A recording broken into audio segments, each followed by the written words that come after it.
All right, we are back from closed session, and we are reconvening open session at this time. And our clerk will read the actions taken in closed session. Trustee Milchiker? Yes, there were two trips. Can you hear me? Hold on a second. Could you? Okay, go ahead. Okay.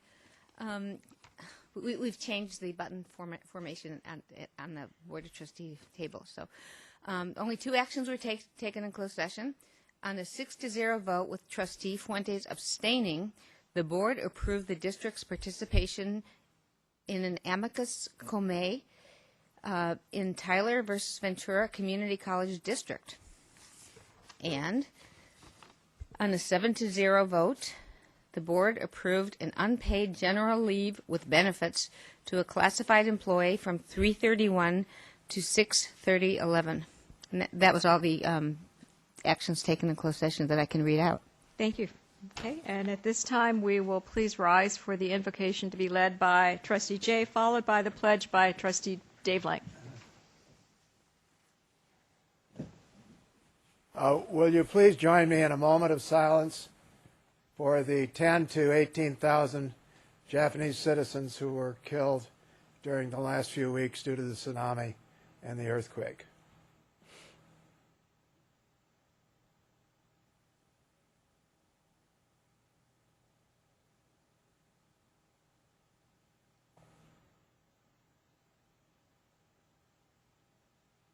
Thank you. Please join me as we salute the flag of this great nation. I pledge allegiance to the flag of the United States of America and to the republic for which it stands, one nation, under God, indivisible, with liberty and justice for all. Okay. Before we go on to the next item, which is 2.4, the Facilities Corporation, we are going to just announce that we are pulling from the consent calendar item 5.9 and from the action calendar items 6.3. Do we have any? Okay. We will move now to 2.4, which is the Facilities Corporation 2011 of the South Orange County Community College District, the initial organization meeting. And I will have Brandye Peebles introduce this item. Are you going to introduce this item? Okay. Thank you, President Patrick.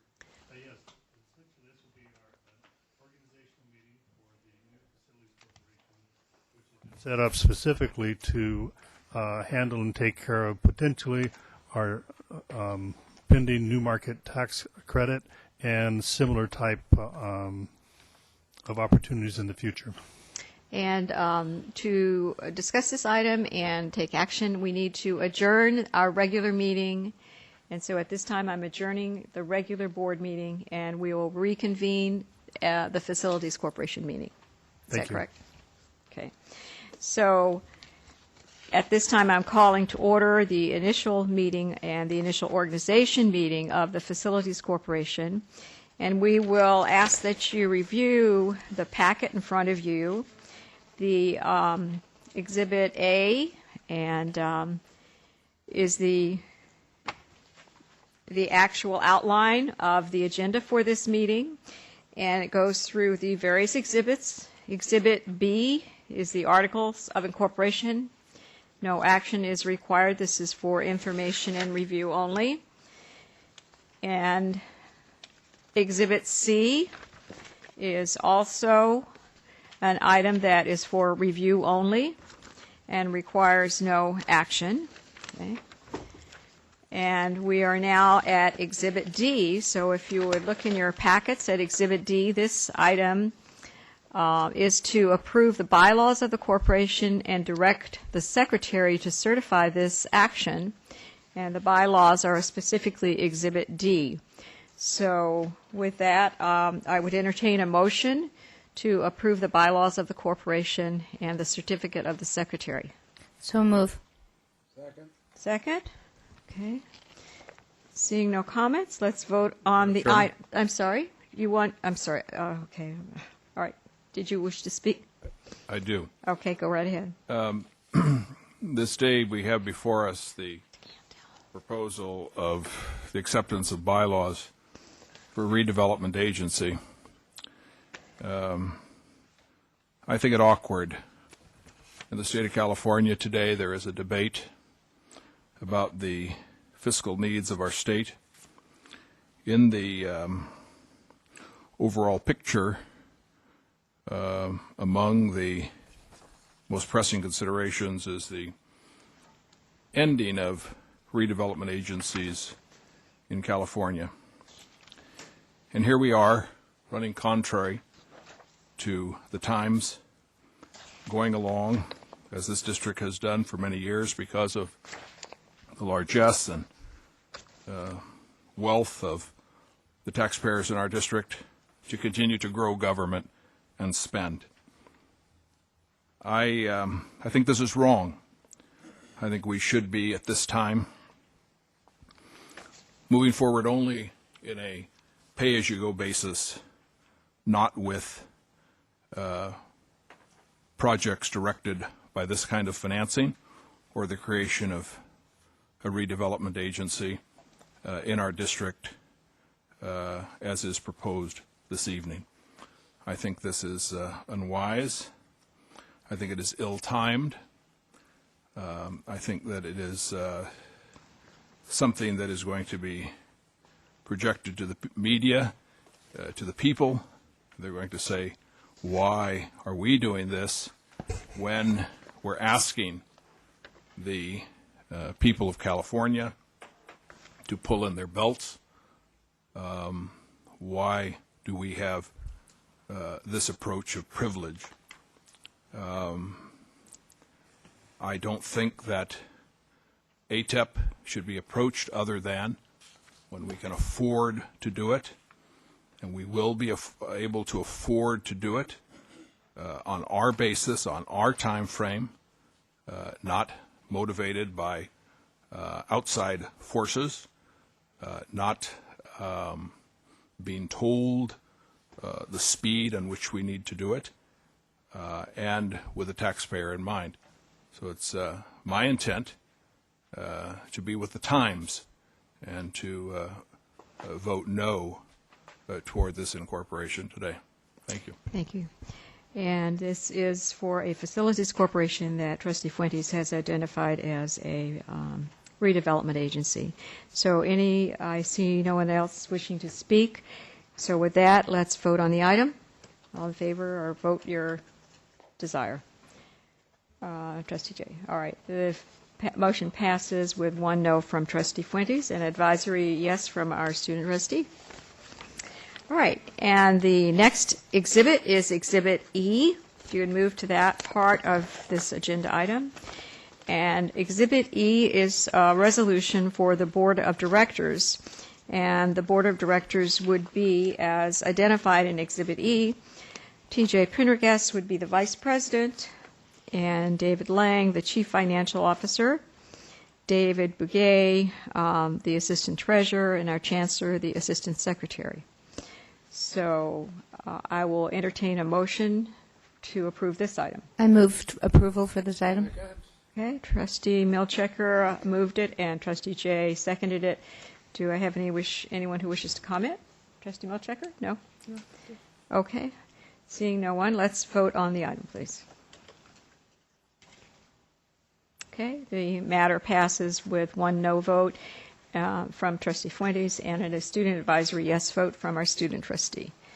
And we'll now move to the election of officers, which is Exhibit, let's see, where are we? Page 1 and 2 of Exhibit E. Let's see.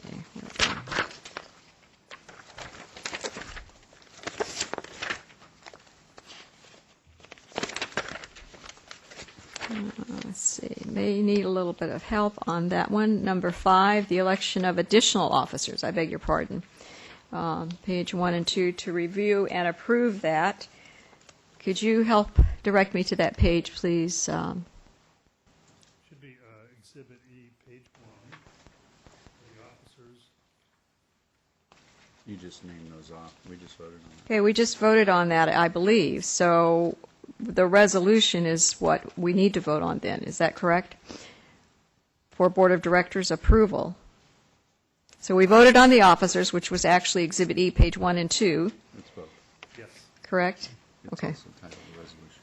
Okay, but do we need a separate motion for approving the resolution of Board of Directors approval? So moved. We do. Okay, all right, there's been a motion for that, and do I have second? Okay, Trustee Jay and Trustee Milchiker seconded it. So let's vote on the item. Okay, the motion passes with one no vote from Trustee Fuentes and a student advisory yes vote. Okay, and I believe we have one last item to approve, and that is to approve and authorize the Assistant Secretary to prepare and file the forms and statements as provided in Exhibit F and G, which are in your packet. So I will entertain a motion to approve and authorize the Assistant Secretary to prepare and file the forms and statements. Move. Okay, and that would be our Chancellor, okay. Trustee Milchiker, move. Yeah, move to have our Chancellor. Okay, and Trustee Meldau seconded it. Anyone wishing to speak? Thank you. No one? All right, let's vote on the item. Okay. Trustee Fuentes, okay. The motion passes with one no vote from Trustee Fuentes and a student advisory yes vote. All right, thank you very much. We'll now go back to the next item on the agenda, which is resolutions, and we'll actually reconvene the board meeting and go back to our regular board meeting from the Facilities Corporation. All right, now we're at resolutions and presentations, and I would ask that we have our Chancellor introduce this item, and Trustee Milchiker has, I believe, the resolutions. Is that correct? Or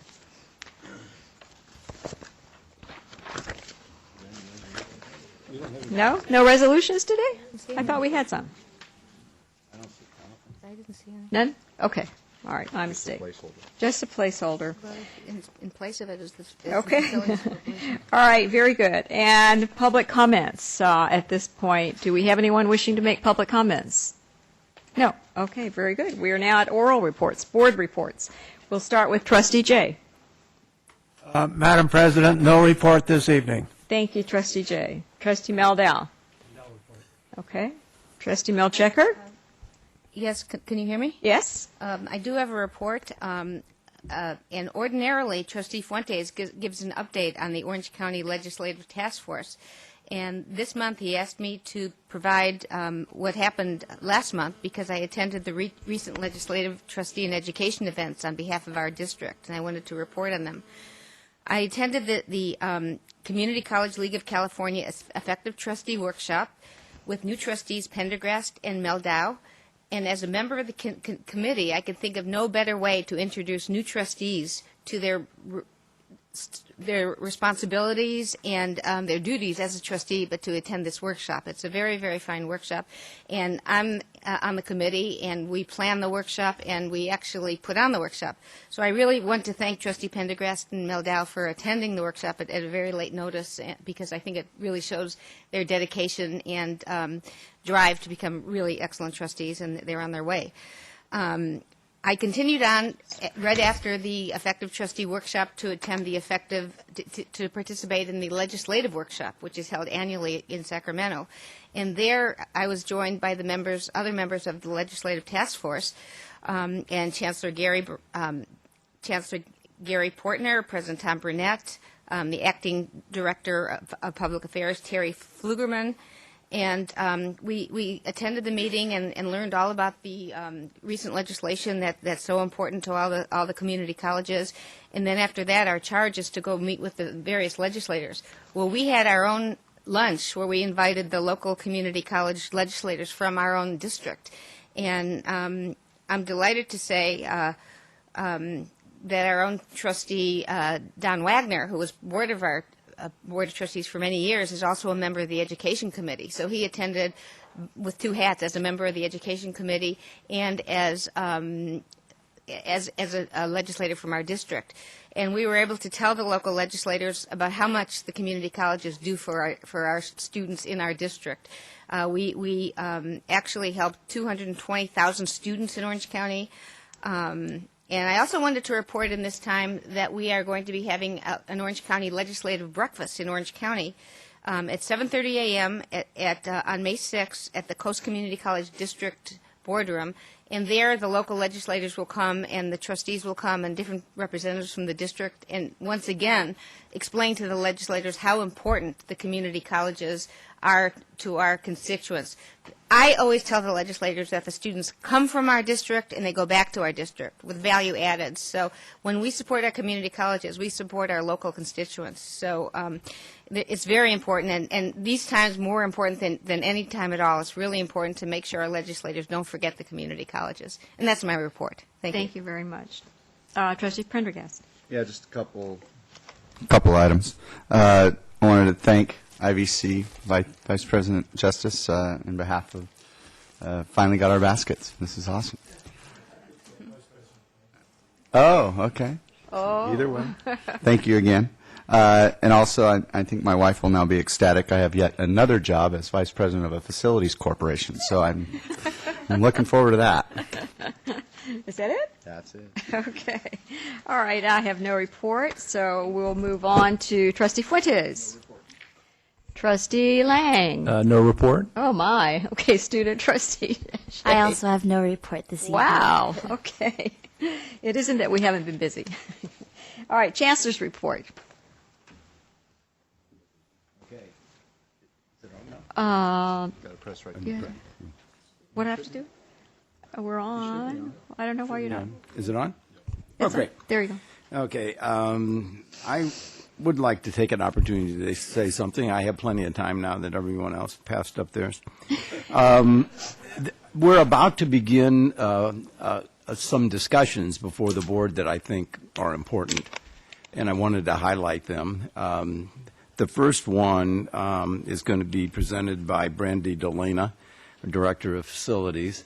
And we all watched the six-part series in the LA Times revealing irregularities the newspaper thought about their bond program and their construction program. And the natural question that we would have is, gosh, those are real problems. Do we have the same problems? So I asked Brandye to give a report to the board about what the issues were in that district and what the situation is here. Another topic that I think the board's going to need to be talking about more in the future is 2020 Vision Student Success. This has to do with the national and statewide recognition that we have to do something to greatly improve the number of graduates and certificate holders that we produce in our college districts. And in California, we have a goal, a set of 1 million more completions by the year 2020, and that's a big order. So tonight, Dr. Bramucci is going to give an introduction to that topic so the board has a basic understanding of what's being discussed nationwide. And in in June, the college presidents and their teams will give presentations to the board about what we're doing, what we're planning in our district, in our colleges to help meet these goals. Then on to ATEP. We're going to hear a report from Vice Chancellor Bugay on new market tax credits, and the purpose of this conversation is going to be to answer the question that was raised by Trustee Fuentes about how will this transaction look on our books when we're done, and are we in debt, are we not in debt, and so that David will discuss that. Then Randy Peebles is going to give a report on ATEP on a number of issues that we think are important that the board is going to have to start making some decisions on. He'll begin with a basic overview of ATEP and how we've progressed from the beginning to where we are now, and describe where we could be going in the future, something about the kinds of programs we would have. And then in April or May, possibly May, then the colleges are going to present their vision of what they would like to do at ATEP. And then the board can help us make some decisions. The decisions that we need to make have to do with setting priorities. What programs are we going to offer there? We have proposals right now that if we implemented them would take 300,000 square feet of building to put all these programs in. Well, we've just approved building a first 30,000 square foot building, so obviously to implement everything that would like to be done in the district would take a whole lot more. So that means we got to set some priorities. What programs will they be? In which colleges will offer them? Will there be one college offering the programs or two colleges offering the programs? So that discussion will take place, and we're going to need some guidance from the board about that. The other subject is we've been talking about ground leases as a source of generating funds to help build our future buildings at ATEP. And we've talked about ground leases with other educational agencies. So we need to know, as we're working along, should we be looking for partnerships with only public universities? Or what about private nonprofit universities? What about private for-profit universities? What about universities that have religious affiliations? Would we consider them? Because those people are talking to us also. And we need some guidance from the board about what we're going to do about that so that we know what kinds of contracts we should be working on to bring to the board. And then lastly, we need to know some feedback from the board about what kinds of corporate partners that we would entertain for ground leases. So I took more than my 2 minutes, but everyone, I guess, gave me theirs. And that's it. Okay, thank you. And we'll now ask if there are any board requests for reports at this time. Okay, seeing none, we will move on to our first discussion item. And Director Brandye Delina will present the protective measures relative to construction complexities for us. Discussion item.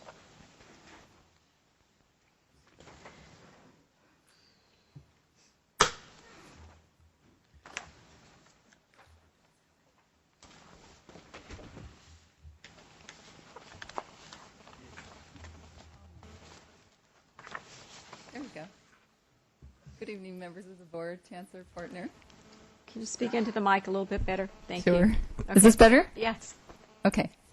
So tonight we're going to be talking about LACCD, a Los Angeles Community College District, and the articles that we've all heard talk about. There were a series of 6 articles, followed by probably another 10 or 12 in the LA Times, relative to their construction program. So they were identifying concerns within the Los Angeles Community College District Capital Improvements Program. And it is sincerely with heavy hearts that we see a neighboring community college district experience this confluence of construction pitfalls in such an overwhelming manner. All construction is fraught with danger. And it's not just that danger that's found on the construction site, as we discovered through the course of these articles. The enormity of the LACCD Capital Improvements Project far exceeds anything that we are planning here. However, perhaps it's possible for us to learn something from the lessons that we might take away from these articles. Oh, wow. It looks like my whole presentation's advanced without me. Is that a message from somebody? Okay. Alrighty, so I believe we would be here all evening long if we talked about all of the different aspects of problems that were addressed in these articles. And so I've chosen to focus on those areas that offer us lessons that we can apply to our efforts here. If you have unanswered concerns at the end of my presentation, I'd be happy to pick up those issues as at the end of the evening. There it is again. All right, well, I'm on that slide now.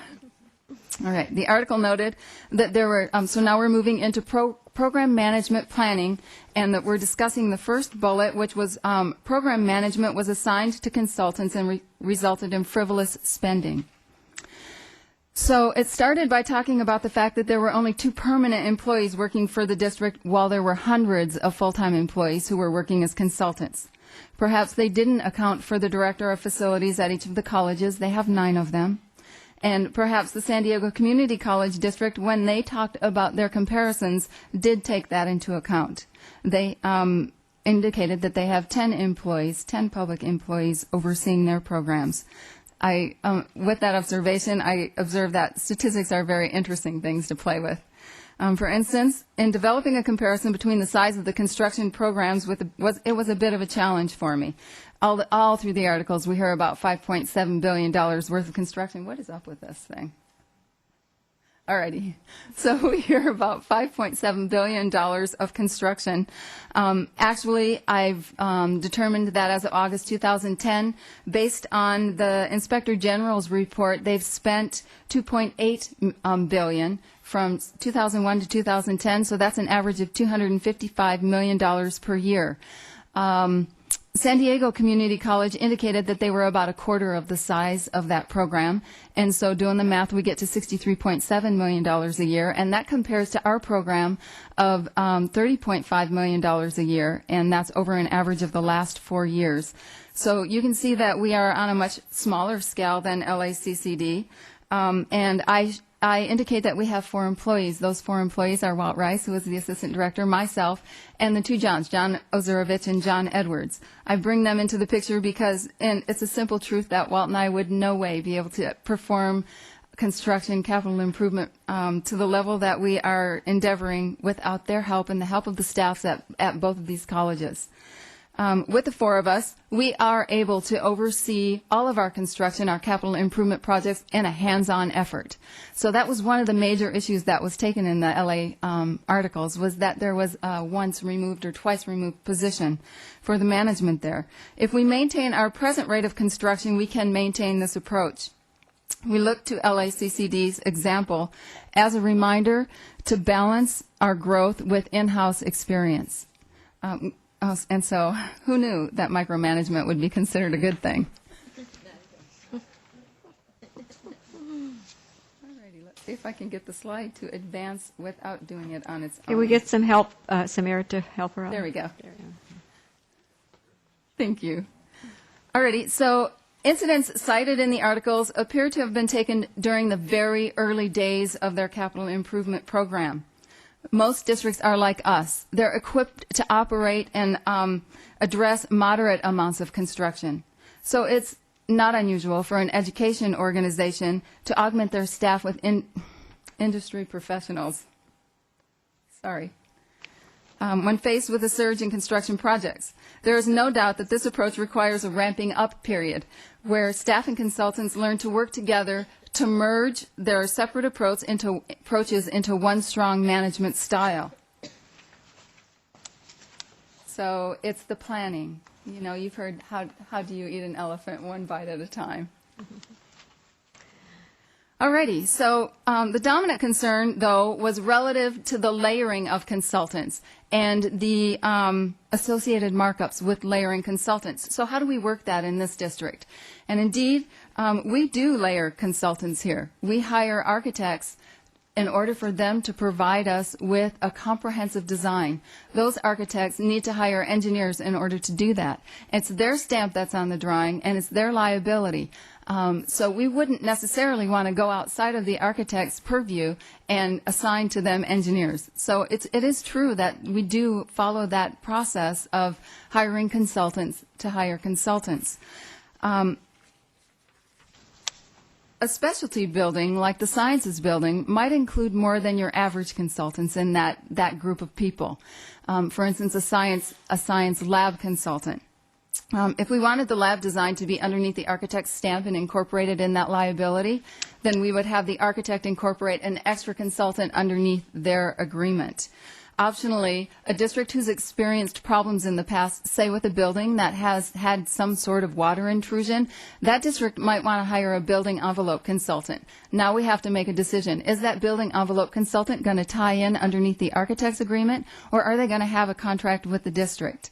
And that's really based on, it's a matter of resource allocation and management style. It just so happens that in this district, the managers that you have working your capital improvement projects are somewhat of control freaks. And so we want as many of those contracts underneath our purview as possible.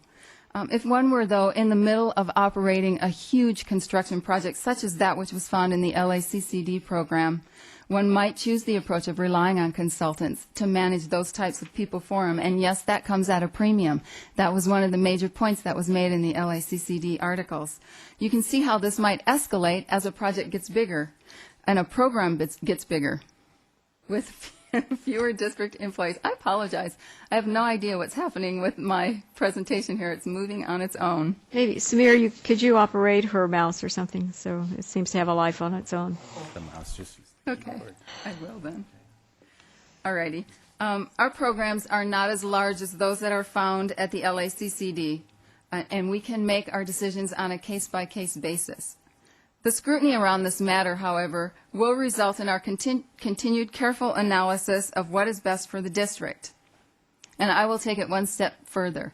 I intend to ensure to you that from now on, from this point forward, because it's not really been a thing that's been highlighted by articles, but from this point forward, if there is an atypical consultant that's included in one of your agreements, I will write that specifically in your board agenda item so you are aware that there is an atypical situation. Going back a step, it would be, for instance, the life sciences building did have a lab designer on it. That's atypical. The life sciences building also has a building envelope consultant on it. I would not have included that in a board agenda item for the architects because they're under contract with us directly. Oh, sure. Oh, there's timing. Yeah, there's probably a timing in it. All righty. Well, we can move to the next allegation while Carmen's working on that for us, which is poor planning. That poor planning from the LACCD resulted in waste.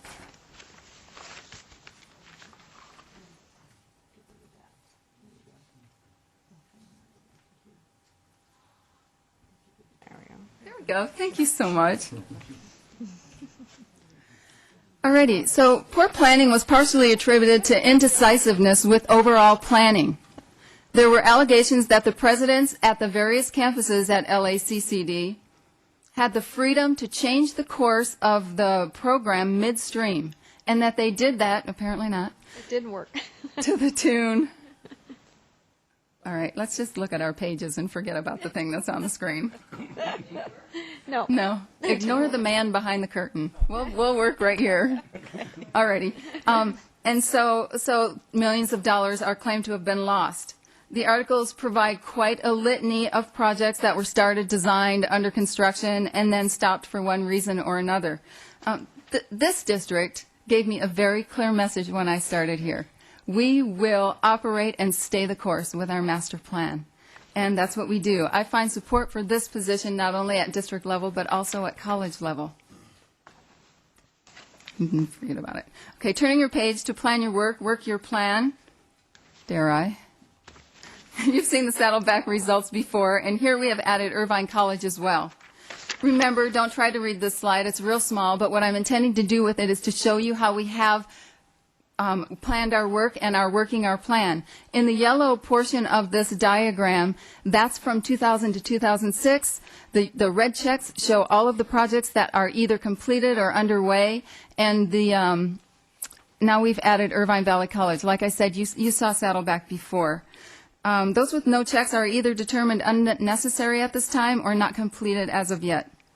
We're developing our 2011 Education and Facilities Master Plan right now, and I see the concerns regarding LACCD's planning process as an opportunity to re-emphasize the importance of our own planning effort and the need for continued support from the members of the board and the staff members, the faculty members, and members from the district. Now we were actually on the same slide at the same time. There we go. One of the planning criticisms was also related to future costs. In this district, we pay as we go. There are varied positions on using future money for future projects, even varied positions in our own district. As you can see demonstrated by this slide, many districts must make difficult decisions around keeping their facilities well tended, and it's often at the cost of future dollars. Our Board of Trustees has historically used this district basic aid receipts for one-time funding, a large portion of which is intended specifically for capital improvements. Having the money in advance of projects affords us the opportunity to avoid the cost of debt. And again, this slide demonstrates the cost of debt. All right, finally, the allegation regarding inappropriate responses to shoddy construction. The articles provided us with numerous examples of projects that were in apparent disaster. They dedicated an entire article to a $47 million sciences building. We know from experiences that science buildings are very complicated projects. The lab component requires substantial expertise relative to plumbing and mechanical systems, and the equipment used to address all of this can come off looking and sounding very much like something that should be landing at an airport. In fact, we experienced ventilation noise concerns over at the Science Lab Annex. Our most recent lab project, that was a $3.7 million project, and the picture of that is on your screen right now. For a short time anyway. And it's a beautiful building. We had, from the article though, it sounds like over at LACCD, they jumped into a very complicated $47 million project at the onset of their program. In our case, we have an opportunity to learn from graduated experiences. We start with our $3.7 million Sciences Annex. That's complete, and you've been there to see it, I'm sure. We're following that with the IVC Life Sciences project. That's another lab project, and that's a $15 million project, which, by the way, is going out to bid next, I believe it's next Wednesday. So we'll know better what the cost of that project really are, but we're estimating it at $15 million. And then finally, we're moving into our $47 million, and actually it's a $48 million lab project, and that's at Saddleback College, and we'll expect that to go out to bid in about a year. I'd like to say to you at this point that we had the foresight to plan these projects in order, but I can't. Again, it's a serendipitous event. I feel most fortunate to be able to tell you that the team that worked on the B200 building is the team that's working on the Life Sciences building. That would be John Edwards and myself as point people. And then myself, Walt Rice, and John Ozurovich are the team that will be working from the district's perspective on the Sciences building over here at Saddleback College. So you have the benefit of a graduated experience. In addition to that, let us hope that the focused attention given to each of the projects by our faculty and our shared governance groups, the experienced architectural team, the Dougherty and Dougherty group that was on the Life Sciences building, again, serendipitously, is that a word, has moved from the Life Sciences building to the Saddleback College building. So we have somebody who knows our system on our most complicated building already in place. We have a construction management team that works in tandem with the college facilities folks, not only through the design process, but also through the construction process. And in the case of the Life Sciences building, and I can almost say for certain that in the case of the Sciences building at Saddleback College, we will also have a commissioning agent who will be monitoring the project to ensure that what was designed is what we're actually getting. With all of these measures in place, we're hoping that our objectives are met and that we're in alignment to deliver a successful building to the students of these colleges. However, if we don't, we hope we catch whatever's wrong before it comes too overly costly, because let's face it, we're talking about construction projects and they are infinitesimally opportunities for problems. So the things that are happening at LACCD are part of the construction world. And my point is it's a very large project, and you can take any construction project and put it under a microscope and have bad things come from that microscope because they're very complicated projects. I want finally to talk about our ethics and economic interest issue. Now, this isn't one that I put on an earlier slide because those were about lessons learned, possibilities for us to grow beyond. I'm talking about this because it was a huge issue in the articles. Certainly, there could be incidents where people are employed for companies who provide us with materials or services. That'd be very hard to track. In fact, it'd be almost impossible to do unless people had last names like Ozurovich. So, you know, Jones, Edwards, whatever. We're not going to know those people are on those payrolls. But I can state and want to state, which is why this slide is here, that no individual, no board member, no faculty member, no staff member, no administration member has ever come to me or anyone on any of our staff and asked us to favor somebody for the purposes of an economic benefit. That doesn't happen in this district. That's why this slide is here, not because we need to improve, but because I needed to make that statement clear. Alrighty, so look at my thing stop moving now that we're at the end of my presentation. Oh, no, apparently not. Lessons learned. We need a strong district presence on all of our capital improvements projects. We have that now. If we grow bigger into more projects, we're on the edge of it, is what I would say. If we had to do another $100 million worth of projects annually, we would need more district help, in my opinion. Transparency and accountability.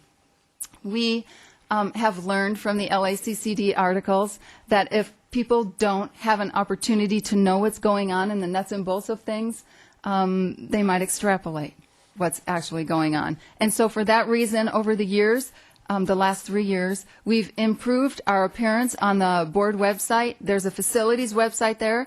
Every month as well, we provide the board with a report, the facilities report, that talks about all of the projects that are underway and advances the progress in the narrative.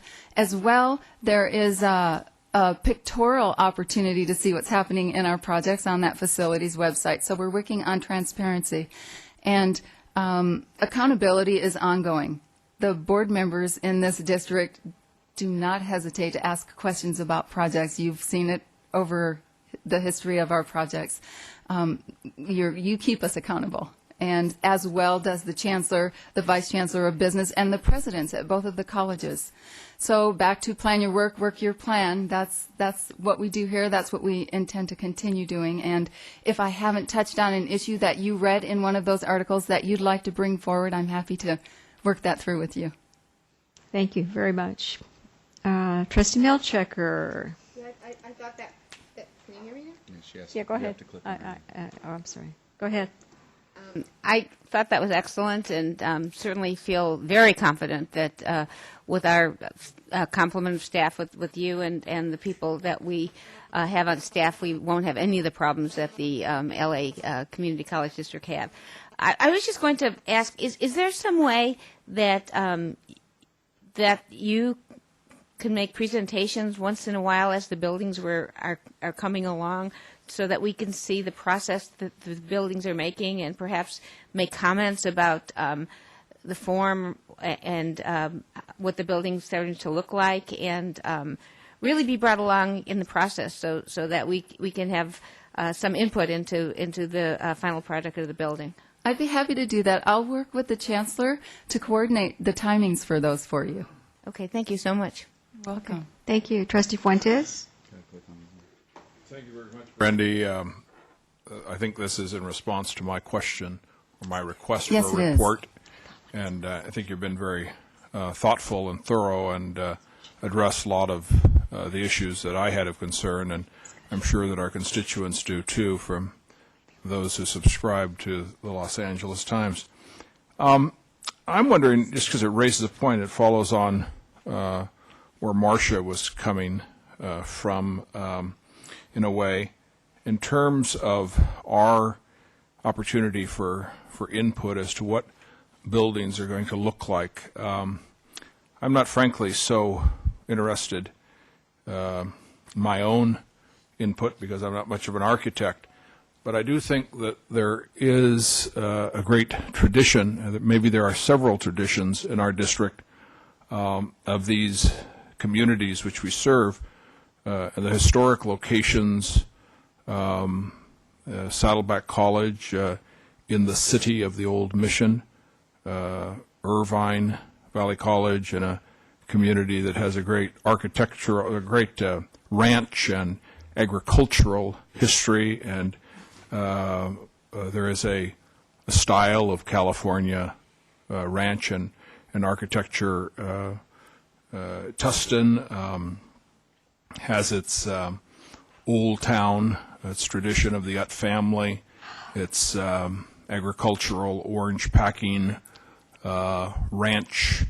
Among all of these are some, adobe and red tile and things, and those reflect, I think, what we are as a community in a very tangible way, and yet I wonder if those are ever considered. The buildings we see today before us are often very modern, contemporary, or postmodern. I'm wondering where do we have the opportunity for input for the historical aspects of culture of our community. Perfect timing. Actually, your question is exactly current, present. We are just entering into the sciences building. The life sciences building has been designed, approved by DSA, going out to bid. So that one's behind us. But we are entering into the sciences building for Saddleback College. The design committee is just being arranged so that through President Burnett. And so any board member at any time is welcome to join those design meetings. I could include a calendar on the facilities website, if that would be one way for could be one way for you to know when those meetings happen, so you can find that out. I can also coordinate with the Chancellor so that we make sure you have an awareness of when those are happening. You could come in intermittently as a board member. I wouldn't allow that of any other design member. Or you could come in for the duration of the design.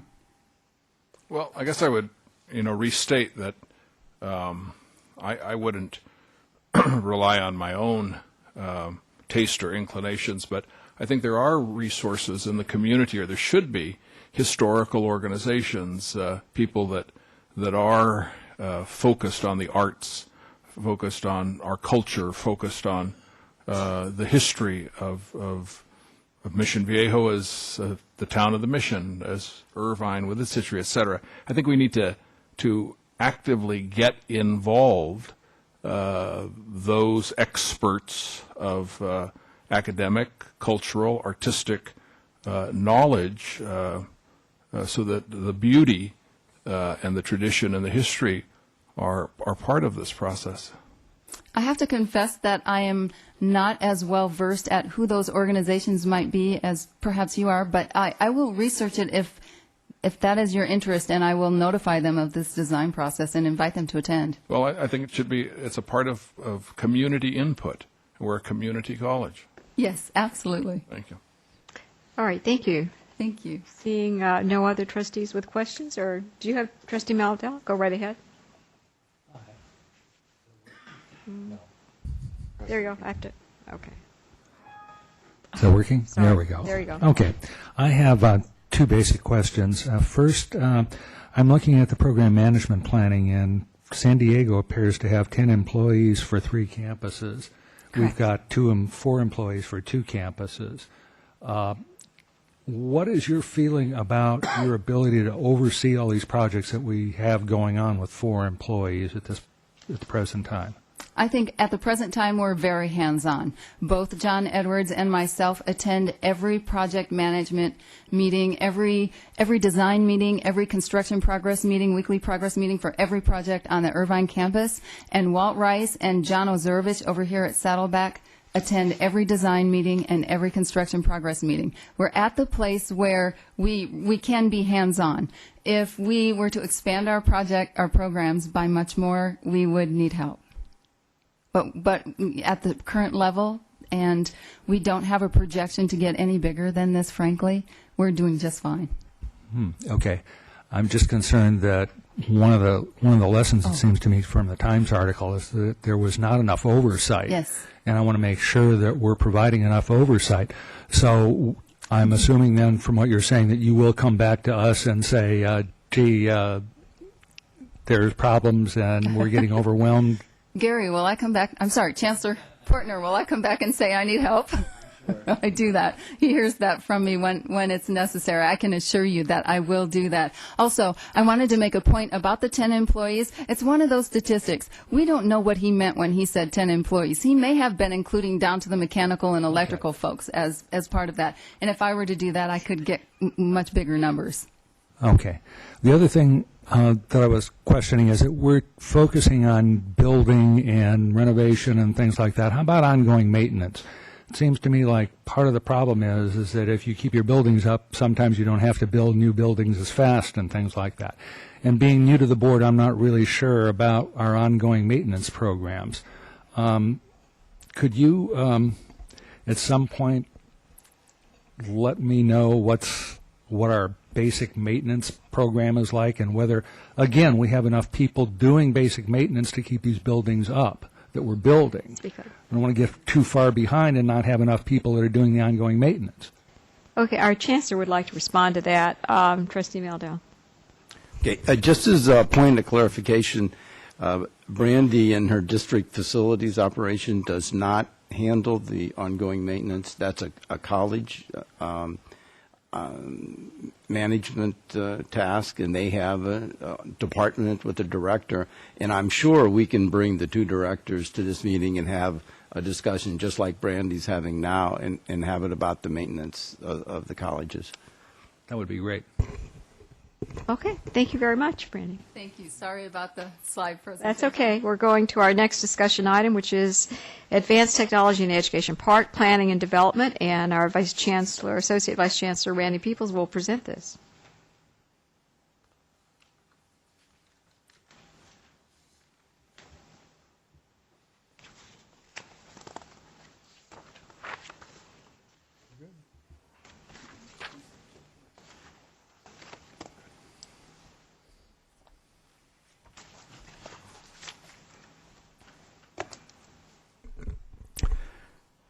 Well, good evening, and thank you, Chancellor Portner and trustees, for this opportunity to talk a little bit tonight about ATEP. The presentation tonight should give you an update and also some opportunities for some input from the board. Tonight, I will briefly cover some of our history and successes at ATEP, and also some questions for your direction that we have regarding the continued development of the ATEP site. These include the operation of the campus, our outreach operation, which is called, and selecting academic programs, and finally, partner criteria. First, a little bit of information and to give us some perspective for the district.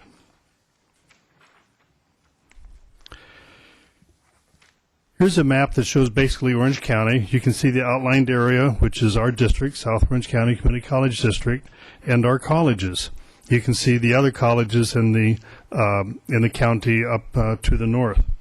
It's interesting if you'll note that from ATEP, which is the yellow dot Advanced Technology Education Park, IVC is 6 miles in distance, Saddleback 16 miles, Coastline 6, Orange Coast 7, Santa Ana College up to the north 6 miles, Santiago Canyon, 10 miles, Fullerton College, way up to top, 15, and over to the top on the left, Cypress College at 16 miles. So it gives you a bit of perspective where the colleges are, including ATEP. Here's another interesting chart. It shows that our district is actually the largest Orange County district in square miles, with over 45% of the county property within our district.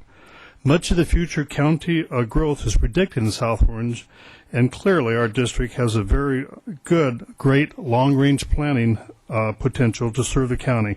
The third campus at ATEP is certainly going to provide a growth potential for our district. Here are a few college statistics, very brief. Saddleback campus has 172 acres. Now, that doesn't include the 23 acres that are the apartment complex, and IVC 100 acres. Building-wise, Saddleback College has 600,000 square feet, a little more than that, and IVC just over 400,000 square feet. You can see the student head counts and sizes also.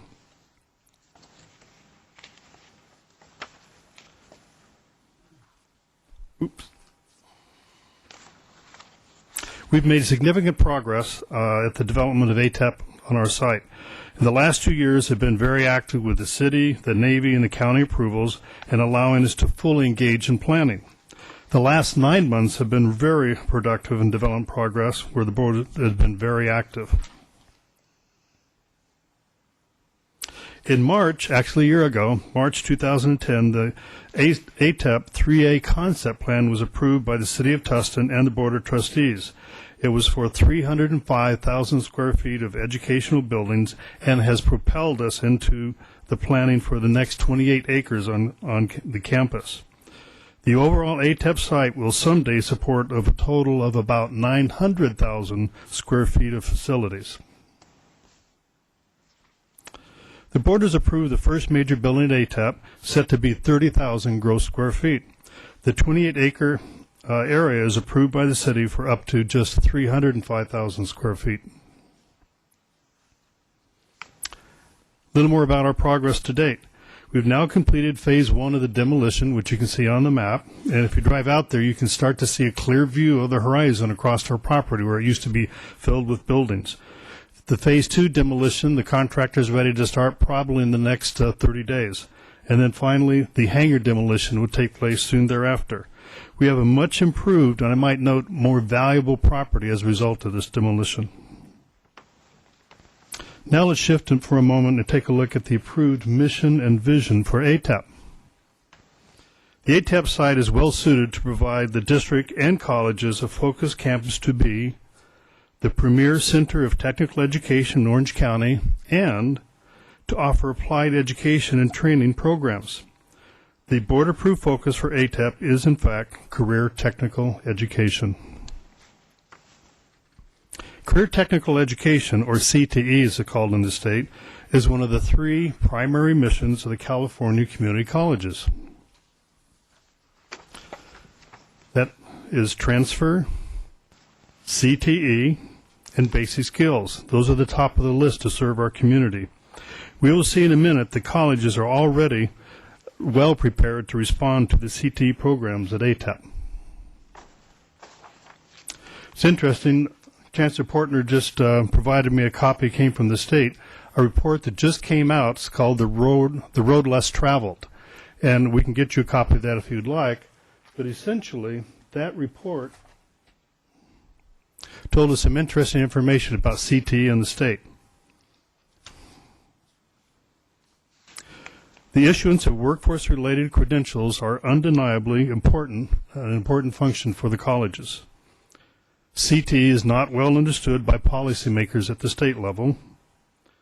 Number 3, that increased research and focus is really needed to better support job and career-related education and functions. And finally, the CTE potential is really not fully realized in the state of California. There's a great need there. Now some quick facts on progress at ATEP. We opened our temporary campus in the fall of 2007 to demonstrate significant progress. That significant progress needed to be demonstrated to the city and the Navy, showing that we had moved forward on our 68 acres by a deadline of April 2009. We made that goal. We offered general education and CTE courses and filled classrooms very quickly. That was a good thing. But doing that, we also got ourselves into hot water with our WASC accreditation and needed to do substantial change request, showing that the new mix of courses we are now offering actually allowed students to earn certificates on this campus. A good thing for students, but not something we were approved for. We had not requested such approvals from WASC. So the colleges did get substantial changes turned in, responded to, and approved by spring of 2010, just before our accreditation visit. We also removed district staff on October 4th of 2010 from the ATEP campus, and we placed IVC staff in place to operate and administer the new campus. This was all again done before our accreditation visit just a few weeks later. We also refocused scheduling on following the original mission and vision of the campus for career tech education. Courses continue to be offered from both colleges. As a result, ATEP fared very well in the October accreditation visits, the review, and the final report. Current status of ATEP. Well, first of all, the district services has a responsibility for overall site development. Our ATEP campus is classified by the Chancellor's office, the State Chancellor's office, as an outreach operation. Both colleges can use it. It's not a college. It's not a center. IVC operates and administers the 1.5-acre outreach operation, with Saddleback scheduling some courses currently. Center attainment. We could do an entire presentation just on center attainment for the district. But in a slide, to move through this quickly tonight, basically, to become a California Community College Center and what impacts it would have on the college and district are a significant amount of information. In one slide, essentially, we have at least 6 to 10 years out before we could become a center, even if we decide to do so. In applying for and becoming a center, we could take advantage potentially of state building funds and also of operational funds. There are challenges in attaining center status that we can cover in a future presentation, but it's an important fact that we should ponder. Let's talk a little bit about educational programs. First of all, Irvine Valley and Saddleback College both offer dedicated CTE programs at ATEP now. Irvine Valley has an Environmental Design and Compliance Center. It's a grant-funded operation. A Technology and Workforce Training Center, a CACT Center, also grant-funded and fee-based. And we also are running there from IVC the Design, Model Making, and Prototyping program, we know as DMP, which is a large credit program which we think has potential for great growth. Saddleback College is running the Rapid Digital Manufacturing Credit Program at ATEP and is connected to Rapid Tech, which is a National Science Foundation Center for Rapid Technologies.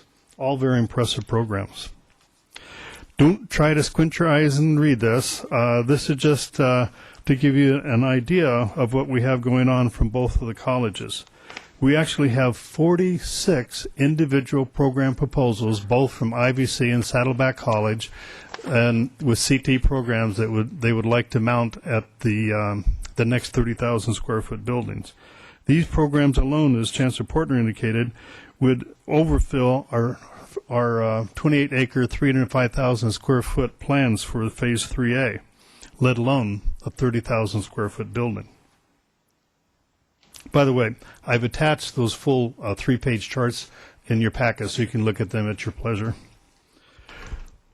Well, Building 1, as we call it, will be a permanent 30,000 gross square foot education facilities, and will need to determine if, in fact, IVC will continue and operate the ATEP outreach operation, or should it be Saddleback College, or should it be some kind of shared plan between the two.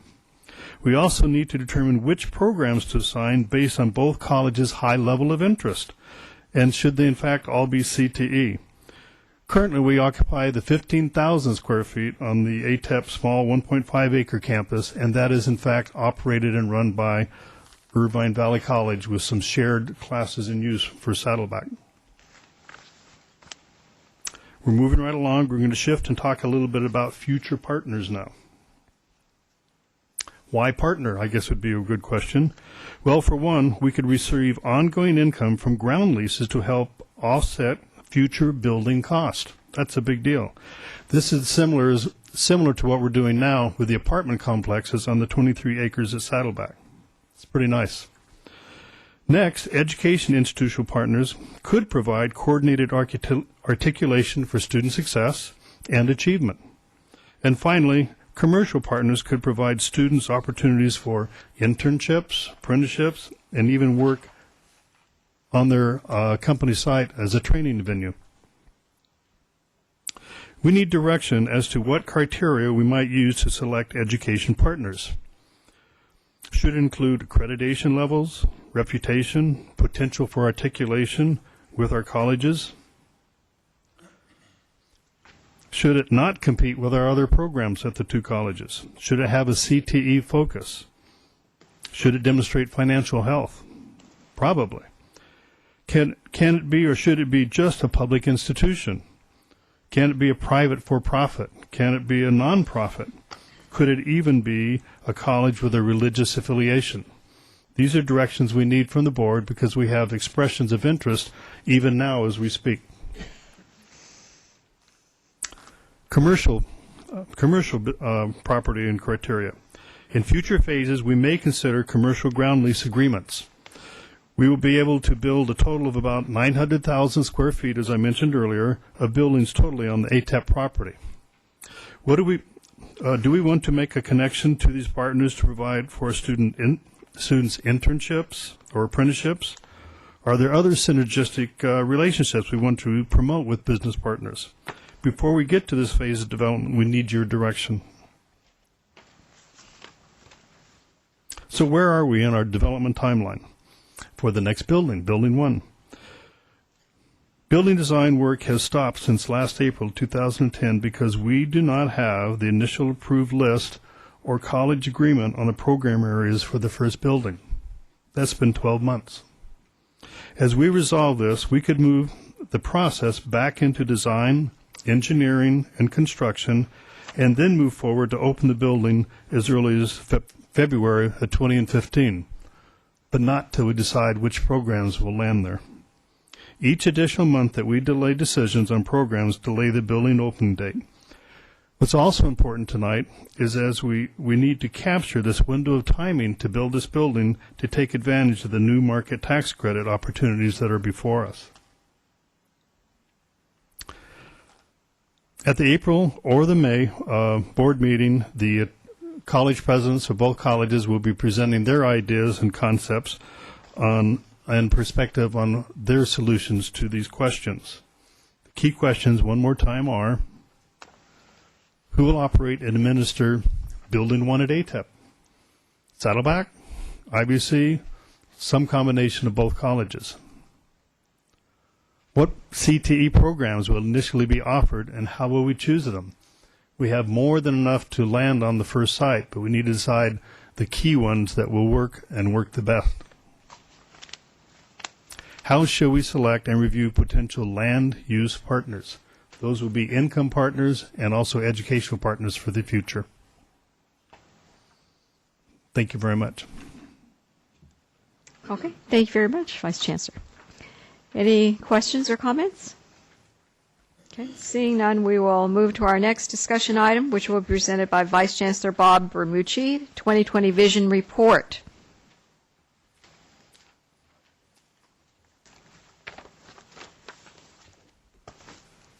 There you go.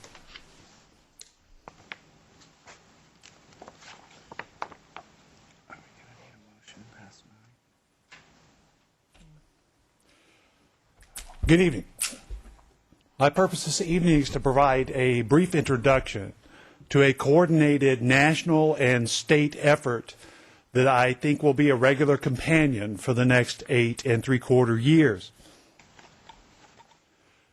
The problem is that education is becoming ever more important to the jobs of the future. However, America's position relative to other nations in education has been in decline. For example, the American Association of State Colleges and Universities had a recent report which suggests that we may be raising the first generation of children who will grow up to be less educated than their parents. This is certainly true for California. In 1960, California ranked 8th among states in the share of 25 to 34-year-olds who held at least a bachelor's degree. As of 2006, we had fallen to 23rd. Now, the current state, where we're at, is about 36% of California's adults in that age range have a college degree. This breaks down differently for different segments. It is lower for community colleges because we have open enrollment. Where we need to be is to meet the projection that by the end of this decade, more than 60% of all jobs will require some college education. Now, just so we don't focus entirely on post-secondary, let me point out that this can perhaps be worse. You may be familiar with what's called the rule of thirds. If we were to take an average group of 100 ninth graders in California, approximately 1/3 of them will drop out and not graduate high school. Then, of those that graduate high school, about 1/3 of them will not go on to college. Then, of the remaining third, about half of them will typically go to four-year schools, about half to the community college system. If you look after a period of time, we will graduate about 1/3 of the remaining third. So we're talking that we start with 100, we end up with 12 graduates. However, we are seeing an alignment of forces that I haven't seen in my professional career. That is from the federal government through the state government, through private foundations, the college boards, the governing bodies of, say, the community college trustees or the community colleges themselves, are all pulling towards the same vision. Starting with the federal government, President Obama's White House had the American Graduation Initiative, which calls for an additional 5 million community college graduates by the year 2020. The National Governors Association soon signed on to that vision with their Complete to Compete initiative. Foundations ranging from the James Irvine Foundation to the Bill and Flora Hewlett Foundation to the Lumina Foundation have all issued policy recommendations in line with this effort. The College Board is on board as well. You might see some difference. For example, theirs is a little more lenient. They're looking for 55% rather than 60%, and they're looking for it by 2025 rather than by 2020. But still the same direction. Your trustee organization, as well as the American Association of Community Colleges, among other efforts, is meeting this by the development of the VFA, the Voluntary Framework for Accountability, to come up with the metrics that we're going to use so that we can have a scorecard to measure our progress towards this initiative. Now, California has the largest role to play in this because we have the largest share of graduates. This is hard to read. All you have to do is look at the left-hand side. That bar that is much taller than the others is California. The next three closest to it are Texas, Florida, and New York. You can see that California has significantly more degrees. So California is going to have the greatest share of effort among the states. Now, as to how Obama's call for 5 million graduates translates to the state of California, we have roughly about 1 in 5 community college students here in California. So if we take 1/5 of that 5 million, our target is roughly going to be an increase of 1 million graduates by 2020. Now, we do a pretty good job at this. If you look overly in the lower right-hand corner, Saddleback last year granted 2,830 degrees and certificates, and Irvine Valley 1,600.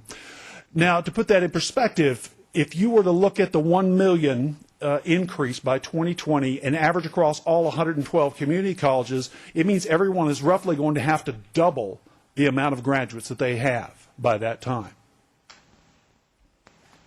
In the past, California's educational master plan had the role of the community colleges was to provide access, and that is a goal that I think that we have succeeded admirably with.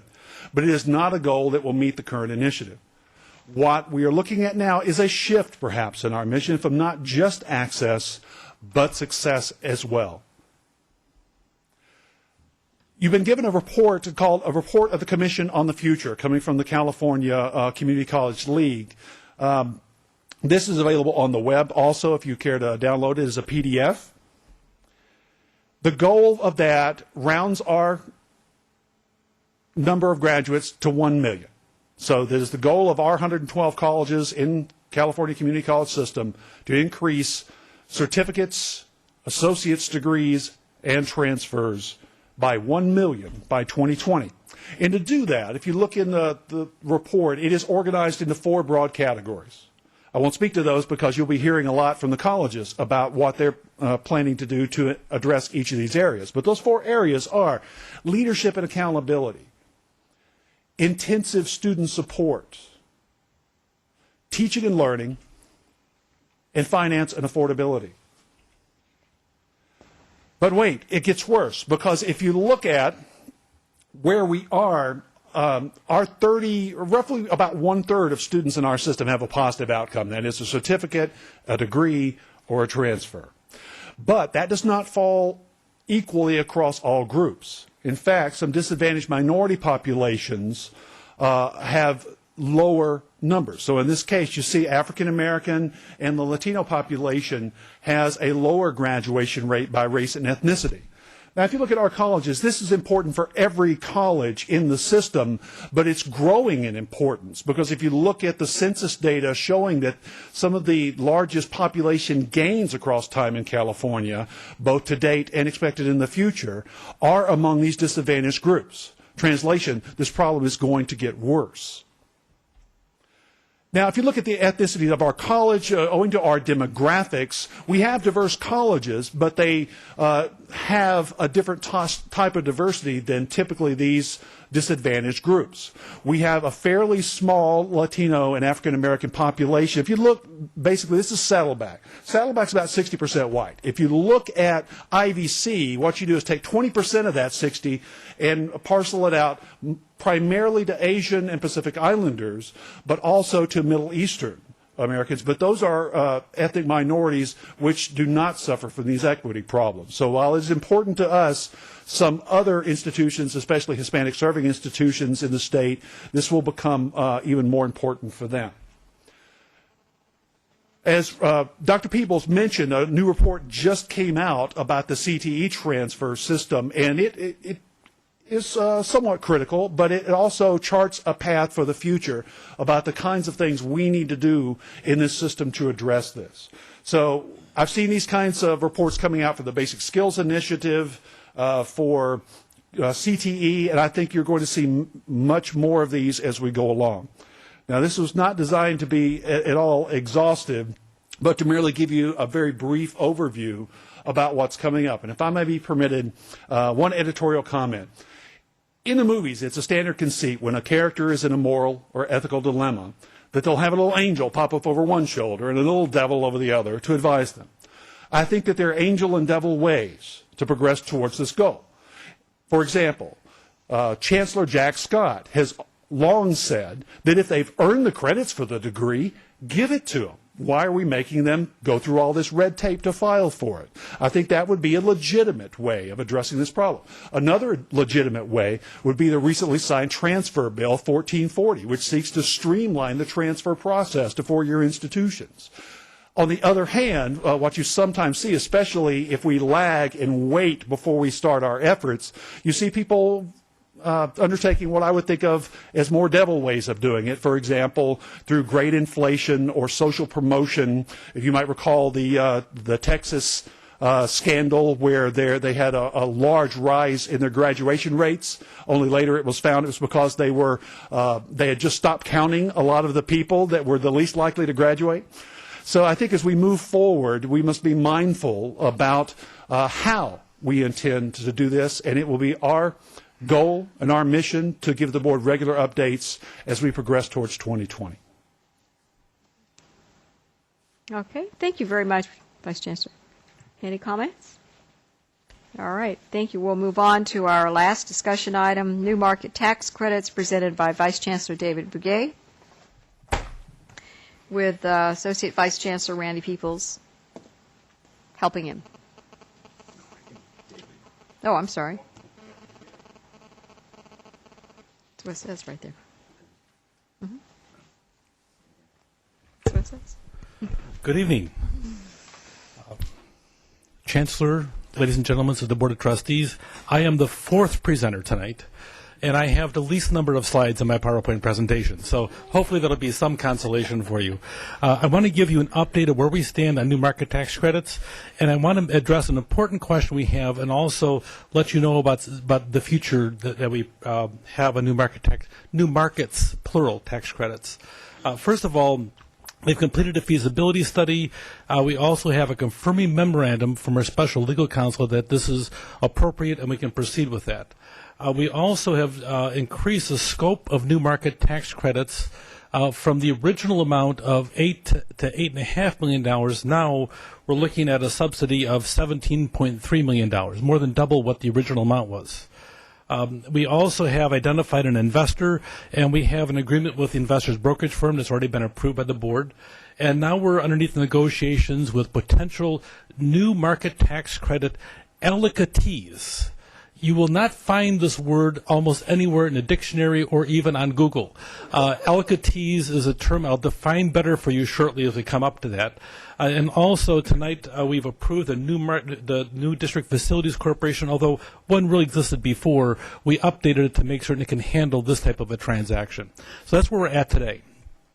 I want to answer the question that was raised at the last board meeting of, will there be debt? And the answer to that is a conclusive yes and no. Will the district general fund be in debt? And the answer is flat out no. But will there be the District Facilities Corporation? There will be a debt if you wanted to define it a certain way. However, in essence, the offsetting receivable held by the district will equal the same amount. In other words, the bottom line is there's no net liability on a consolidated balance sheet. In essence, what will happen is the district will actually loan money to the Facilities Corporation, and the Facilities Corporation will formally have a debt on the books, but it'll be the same amount that we loaned. Okay, so with that, will there be debt? Let me give you some more information to let you make your determination on that. This is a very complex transaction, and by the time you start counting who's involved, there's 5 different entities. First of all, there's 2 of them that are made, you'll see with the asterisk on the presentation, those are entities created just to handle this transaction. One of them is called the Fund LLC, or Limited Liability Corporation, which will handle this transaction. And then also the other one is called the Community Development Entity, and you'll see it later referred to as the CDE. Those are designed just to handle this transaction. There also is the investor, there's a district, and the new District Facilities Corporation. So you have those entities working involved. And let me tell you what they do. First of all, the entity called the Fund Limited Liability Corporation, this whole transaction will be a total of $58.48 million with a new market tax credit investments in the CDE. Of that amount, I broke it out into 2 different components to hopefully make it easier for you to understand. First of all, the investor will come to the transaction with a total of $22.8 million, and they're going to invest that into the fund created for this purpose. They're going to come with 2 portions of it. First of all, you'll see that $17.3 million is invested into ATEP itself. So we will actually keep that money. The other part, the $5.5 million, will be the cost for the transaction. That includes legal fees, accounting fees, and everybody else involved with that. Basically, it's like closing fees when you close a loan for a mortgage. The other part is SOCCD, that's us. We're going to bring $35.68 million in what's called a leverage fund to help fund the LLC. Probably the easiest way to consider what's going to happen on the day that we have the transaction, we will walk into the transaction with 2 buckets of money. One bucket of money will have $12.5 million in it, and the other bucket will have $23.18 million of money. At the end of the transaction, we will actually physically have all the money in our hand, under control of the district on a consolidated balance sheet. The $23.18 million will go right back to the district general fund, and the $12.5 million stays with us in the Facilities Corporation to help build the building that'll happen at ATEP. So between the $12.5 million, and you'll see directly above it on the new market tax credit investor, that amount $17.3, that'll be the funds that we'll have available to help build the building. So in essence, the money of $12.5 million, and by the way, that's already been approved by the Board of Trustees through different transactions. This will not be new funds from the district. So this is already money we've included. So we're talking about building a brand new building worth about $30 million. That includes the bricks, the mortar, the floors, the glass, and the roof, and furniture as well. It's a 30,000 square foot building, basically turnkey, available for us, and we're going to invest money already allocated. So there's no additional funds for that. I think that's an important point. And now, then also you'll see at the end, the very bottom bullet point, the CDE, in essence, there's $58.48 million for the whole transaction. So that's who's doing what where. So then the next one, what happens to the funds? I'm going to kind of repeat this, but this is so complicated. I hope you'll forgive me for doing that. I think this might be helpful for you. The Facilities Corporation, from the funds that the districts provided, remember the 2 buckets of money? And the investor provided 2 buckets of money as well. In essence, that total amount comes to $58.48 million, and that's how much the new market tax credits loans to pay the following. First of all, the district, the $23.18 million, that's the 1 bucket of money that comes right back to the district. We put it back into the district general fund. And then also there's $5.5 million in transaction cost, and the total for construction comes to $29.8 million. Now, I didn't hear any questions from the board. I want to make certain you're comfortable with what we're doing here, which is why I'm presenting that. Are there any questions? I'll tell you about the future in just a second, but if you have questions, I'd be happy to sit down and answer the questions. I also have Dante here as well to assist if there's anything that's past my ability to explain. Trustee Fuentes? May I have a definition and explanation of the $5.5 million in transaction costs, where that money comes from, where that money goes, who's involved specifically? I would, but let me refer to Dante. He'll have a list of different people involved with that. And Dante, you want to come explain that? Good evening. On a $59.5 million transaction, roughly, we're conservatively estimating $5.5 million as transactions costs. We hope it'll be less. We're trying to make it less. The biggest single item is a fee charged by the allocatee in setting up the CDE to give access to the district to the new markets tax credits. An allocatee is an entity that does an application to the U.S. Department of the Treasury to receive an allocation of new markets tax credits investment authority.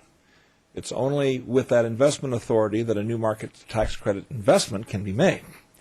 The allocatees typically will charge a fee, and the ones we're talking with right now, we're talking about roughly 5% of the transaction will be to them.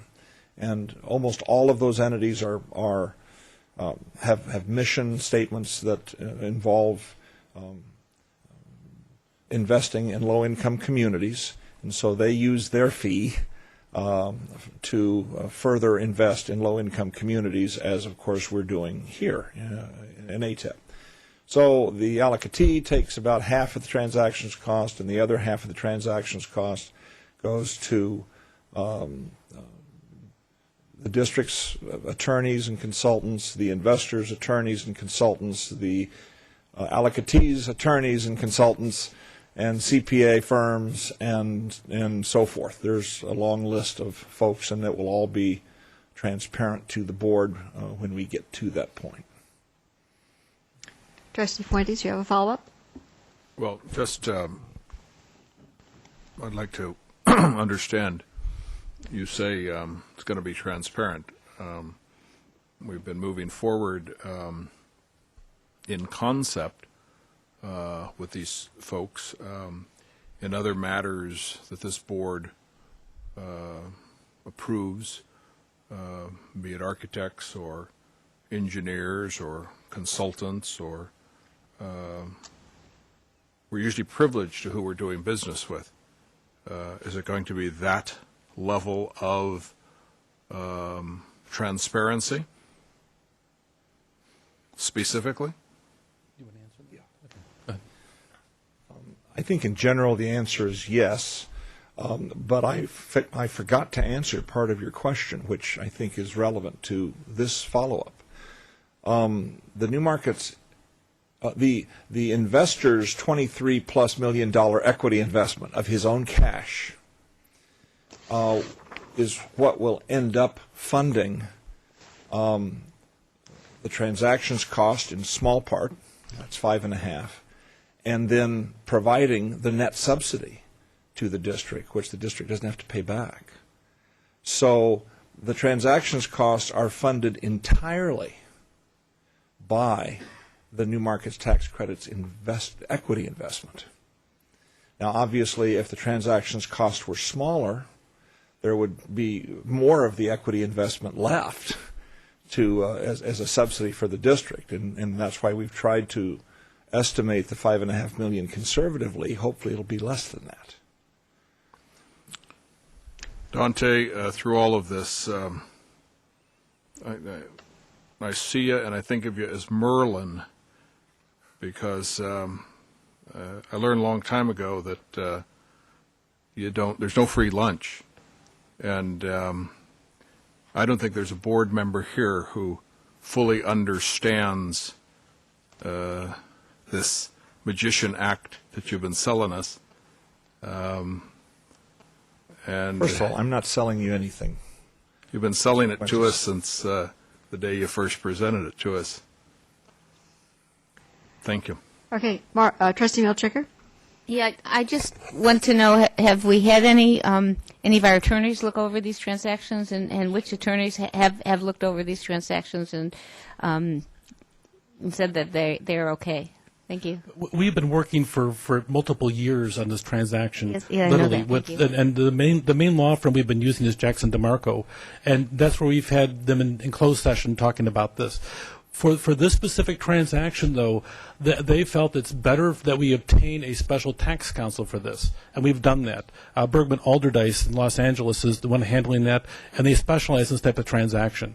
So we looked at, and that was chosen after interviewing two different firms that specialize in this, and we felt that with a local law firm, a special tax firm like that, we'd be better off using a local firm. So the boards, we have them, but also we've included Warren Kinsler also in discussions, especially like for items for the agendize for this closed session. He's been involved. So even though Warren, this is not his specialty, he's touched it tangentially in that regard. So we've been very cautious, and that's where we obtained a special memorandum from legal counsels of saying this transaction meets appropriate requirements for the state of California.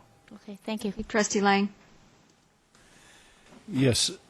Dante, maybe you can tell us, will there be a separate legal opinion that's rendered in connection with this transaction?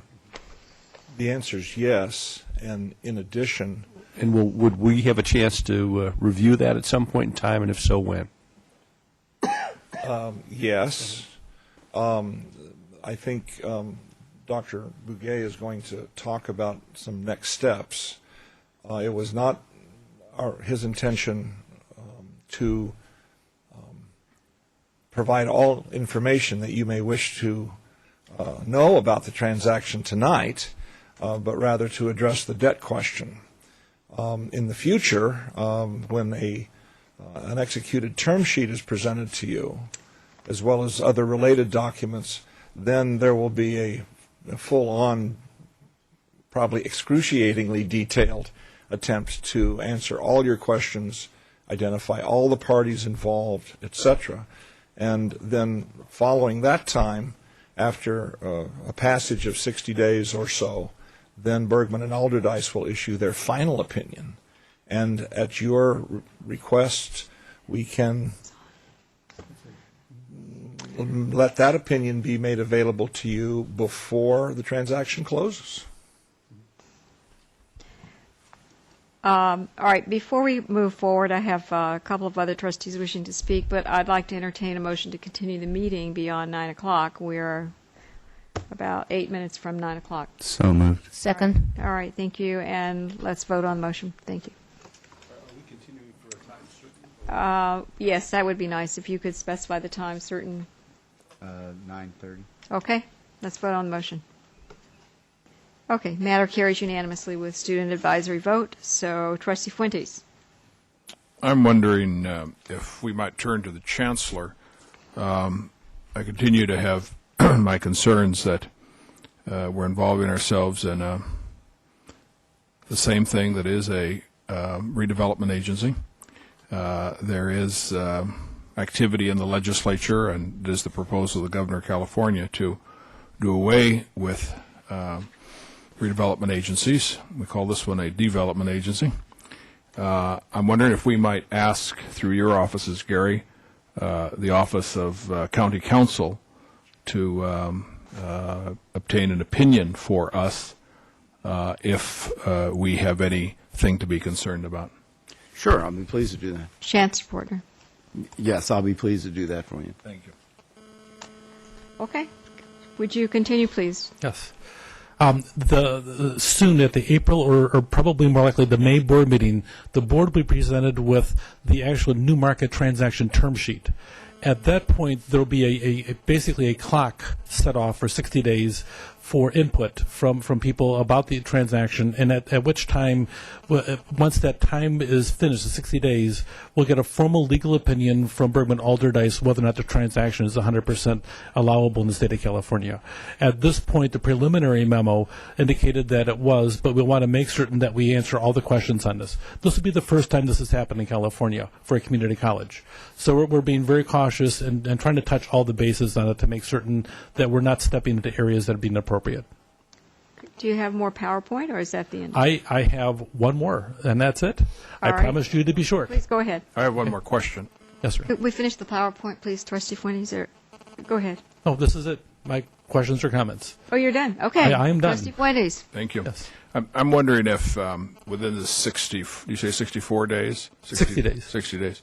That in that time frame, before or when that begins, that clock starts ticking, if the board can have that full disclosure of participants so that we may examine them not on the last day, as sometimes we get information at this board, or even a few days before, but if we want to see what elements of Wall Street or what elements of the financing community or what investors want to do business with us, I think we have an obligation to the people of our district to have examined with due diligence, and I'd like that full time to review that.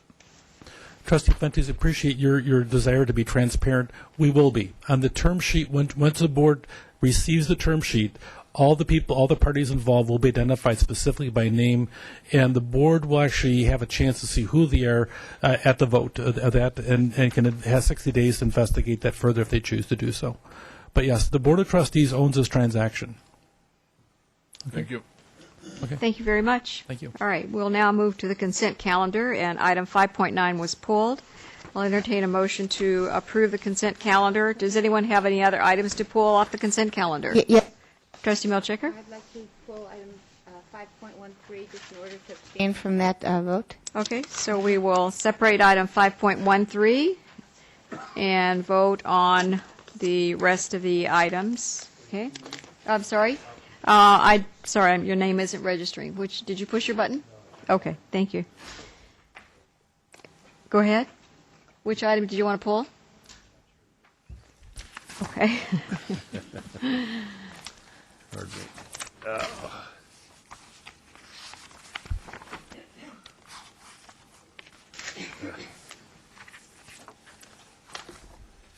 Okay. Yes, I would like to also discuss items, or consider items 5.8. 5.8? Yes. Is that it? I'm sorry, 5.6 and 5.8. Thank you. All right, 5.6. All right, we will pull 5.6, 5.8, and 5.13. 5.9 is not going to be acted on. It's taken off the agenda tonight. I'll entertain a motion to approve the consent calendar with those items pulled. So moved. Second? Second. All right. All vote, please. Carries with unanimous vote and one student advisory yes vote. All right, we'll take item 5.6. Trustee Lang.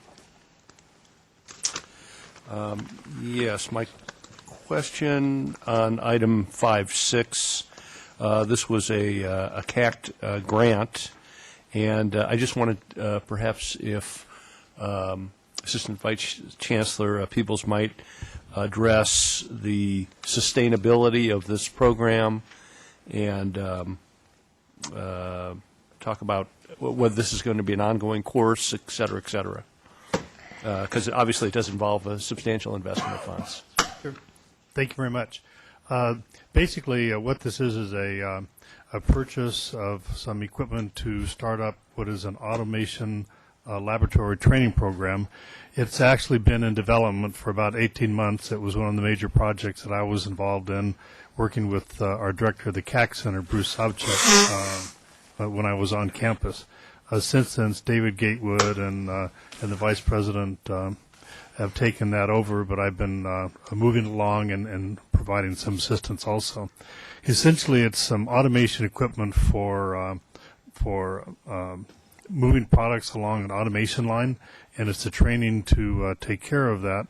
And it also involves, we have B. Braun is a company that desires to have some training done by us. It will be done on a fee basis, and they don't have any direct involvement of the purchase of the equipment. They do have an interest in possibly loaning us some of their equipment to enhance the training, but there's no fees or exchange of funds as a result. LabCorp is one of the companies that will be purchasing the majority of the equipment from through a bid that we went through, and they also have a great interest in us being successful in doing that, and have enhanced our the bid by lowering some prices and also providing access to a series of online training modules at no cost to us, as long as we assist in their further development by using our lab. So we see this as a win-win project with the local company, B. Braun, and we see a number of other companies. The automation training we see is one of the areas for a significant amount of large credit program growth that could be one of the anchor programs at ATEP. Okay, thank you. Okay, seeing no further comments, let's vote on that item, 5.6. Oh, well, I'm sorry, we do need a motion. Trustee Lang, would you like to make that motion? Sure, so moved. Okay, and seconded by T.J. Prendergast. Okay, please vote. Carries unanimously with student advisory vote. 5.8, Trustee Lang. Yes, my question on that program is I did notice that the honorarium for actually the majority of the courses on Exhibit A involved a set hourly fee and bonus. And just want to, I know that we've run into issues at IVC Community Education Program. I just want to make certain that we've got certain class minimums that will ensure that these will be profitable programs for community service. Sure, Trustee Lang and Board of Trustees. Is this on? Yes, it is. Oh, it you is. just have to put it right up to your mouth. Right to my mouth. Right, there you go. Thank you. First, no course goes forward unless it is economically feasible. And as you notice in the past, we've shown you reports, Saddleback College is an extremely successful community education program. So the answer to your question is, it's not just about enrollment, it's about the number of enrollment compared to the cost it is to run the course. So if a course does not meet that minimum number of enrollment, economically reasons, the class is canceled. Very good, thank you. Okay, I'll entertain a motion to approve that item. Move approval. Okay, second? Okay, Trustee Lang and Trustee Fuentes seconded.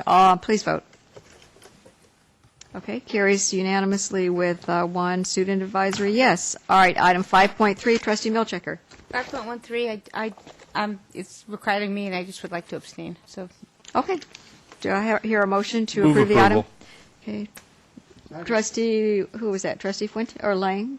And Trustee Jay second. Please vote. No. There we go. Okay. One abstention by Trustee Milchiker carries with 6 yeses and a student advisory yes. All right. We are now at item 6.1, our action items. And this is Saddleback College proposed division name and dean's title change. Second. And this is to approve the permanent division name from physical education, kinesiology, and athletics to kinesiology and athletics, as well as the dean's title to dean of kinesiology and athletics. Okay. Any comments, Trustee Lang? No? Okay. All right. Seeing no comments, let's vote on the item. Oh, did we have a motion in a second? I'm sorry. Seconded. Thank you. Thank you. All right. Okay, we're missing Trustee Milchiker, Trustee Jay, and Trustee Lang. Trustee Jay, you want to vote, please? Carries unanimously with a student advisory yes vote. All right, item 6.2, Saddleback College LA Cellular ground lease. Okay, Chancellor recommends this item. Seeing no one wishing to address this item, let's vote on the item. Okay, Trustee Fuentes and Trustee Lang, please vote. Okay, carries unanimously with the student advisory yes votes. And let's see, 6.3 I believe is pulled, or is that? 6.3 No, 6.3. is pulled, Oh, yes. 6.3 was pulled? It was pulled. So we now go to 6.4, and this is Saddleback College use of lease purchase agreement with Wells Fargo for the Digimaster EX 125 printing equipment. And, all right, okay, seeing no one wishing to comment, let's vote on the item. You just read 6.4. 6.3 was pulled. Right. 6.4 is Saddleback College lease Oh, purchase. Okay, all right. Carries unanimously, and a student advisory yes. 6.4. yeah, but that's in the agenda. That's 6.3. Okay, there was mistakes. Actually, mine's something different. Okay, there seems to be some confusion. I'm looking at the actual item, and apparently in the outline, there's a mistake. Is that correct? Yeah. On the agenda, 6.3 is what we just voted for, but we were told it was pulled. 6.4, according to the agenda, is authorization to seek proposals for leaseback services. You're talking about the outline, not the actual The item. agenda. I'm sorry, the outline is that, what you're looking Right. at. The actual item, you got a corrected item, yeah. Yeah, so it's best if you didn't get the corrected. Right, I'm looking at the corrected one. No, let's see. Here's the corrected one right here. And if you look at 6.3, you're right, it's in the corrected one as well. So it's wrong in the corrected one because the actual item in the outline binder is the approval of the lease purchase agreement with Wells Fargo, what we just voted on. Now, is that what you wanted voted on? No. That's the one. Okay. 6.4 should be pulled. Is that right? The lease purchase agreement? Okay, so it's 6.3 was 6.4 is the one that we should pull. So do we need a motion to withdraw the vote on Yes, 6.3? apparently. Do All you right. want us to vote on the authorization to seek proposals for leaseback services? Okay, that is what's item 6.3. So I'll entertain a motion to withdraw the vote for 6.4 that we just voted So on. moved. Second. All right, Trustee Fuentes, did you want to talk? I did. Okay, go ahead. I'm maybe confused. On the issue Join the club. join the club. The authorization to seek proposal for lease/leaseback services. My Excuse me, can we finish on withdrawing? Because that's not what we're talking about right now. We're talking about withdrawing the vote that we just did, the use of lease purchase agreement with Wells Fargo. All right. We're going to get to the other one in a minute. And we have not. All right. Thank you. So let's talk about that. And if anyone doesn't want to talk about that, let's vote on withdrawing the vote we just made. Okay. All right, carries unanimously with a student advisory. Now we're going to move to the item under the tab 6.3 in your binder, and that is authorization to seek lease proposals for leaseback services. Trustee Fuentes. Thank you very much. It's my understanding that this item was being pulled, so that is why I did not speak to it earlier. Okay. I have some, Brandye, perhaps you want to go to the microphone. I have some severe concerns about this and the matter that it's being brought to us. There was enormous controversy some years ago at the County of Orange when public works project agreements were approved by the board. The community reacted to that very negatively. It was a long and prolonged debate, and I fear that this proposal has some of that in it. I would like to respectfully ask my colleagues to hold this matter for a month. Let's get these questions answered. Let's see if there's any concerns on the issue of fair competition before we do this. No problem. I mean, as far as time frame is concerned, I don't Well, have any that's reservations. only one trustee's suggestion, and that's certainly not, would have to be voted on if we wanted to do that. I'm not sure what you're referring to, if you could be more specific. I have no recollection of what you talked about right now, Trustee Fuentes. Well, you must not have been reading the newspapers in Orange read County them in that every period day. because it was a very serious concern on the issue of the participation of contractors in government projects who are not union, and the free competition issue, the opportunity for employment for all the people of Orange County. I think that this issue, this proposal, needs to be evaluated in that context. Okay, we did have a discussion item on this last meeting, and it's now here for approval. So, Trustee Prendergast, sorry. Just to clarify, it looks to me that all it is an authorization to seek proposals, so I would assume that when they get some, then we would have more examination on We're it. setting policy. We're setting policy, and let's not railroad this through. This is a significant issue to the Orange County community. It needs exposure. It needs venting. It needs input.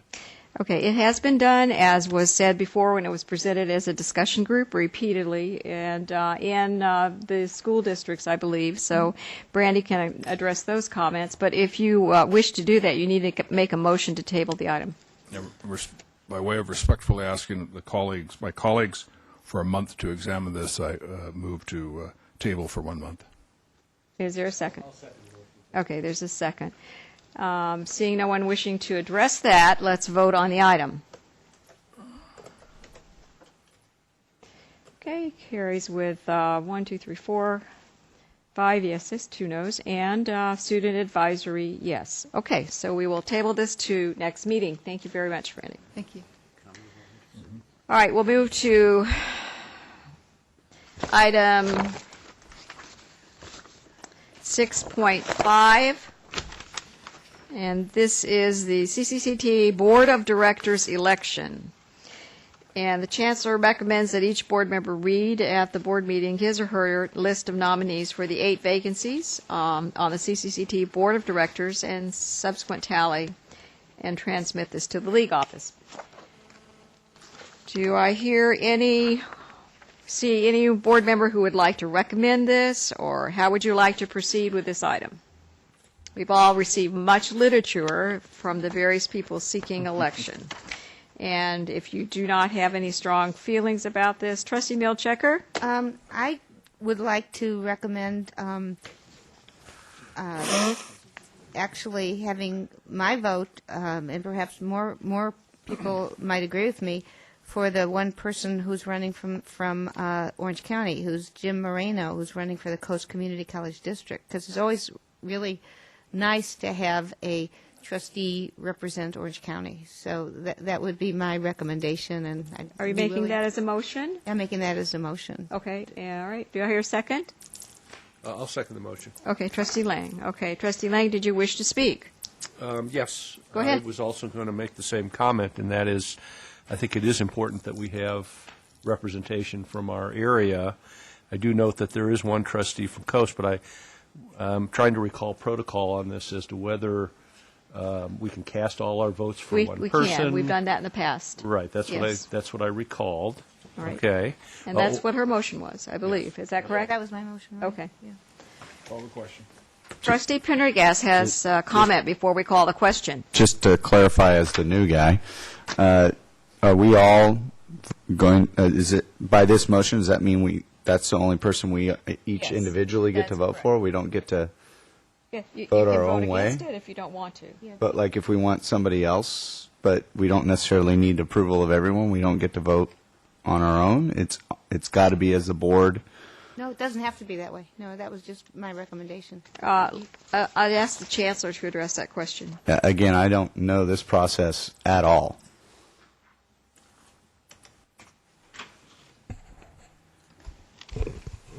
If Okay. if we vote on this, do all 7 votes go for this one candidate? I asked the Chancellor to address that. He will right now, Trustee Jay. Okay, thank you.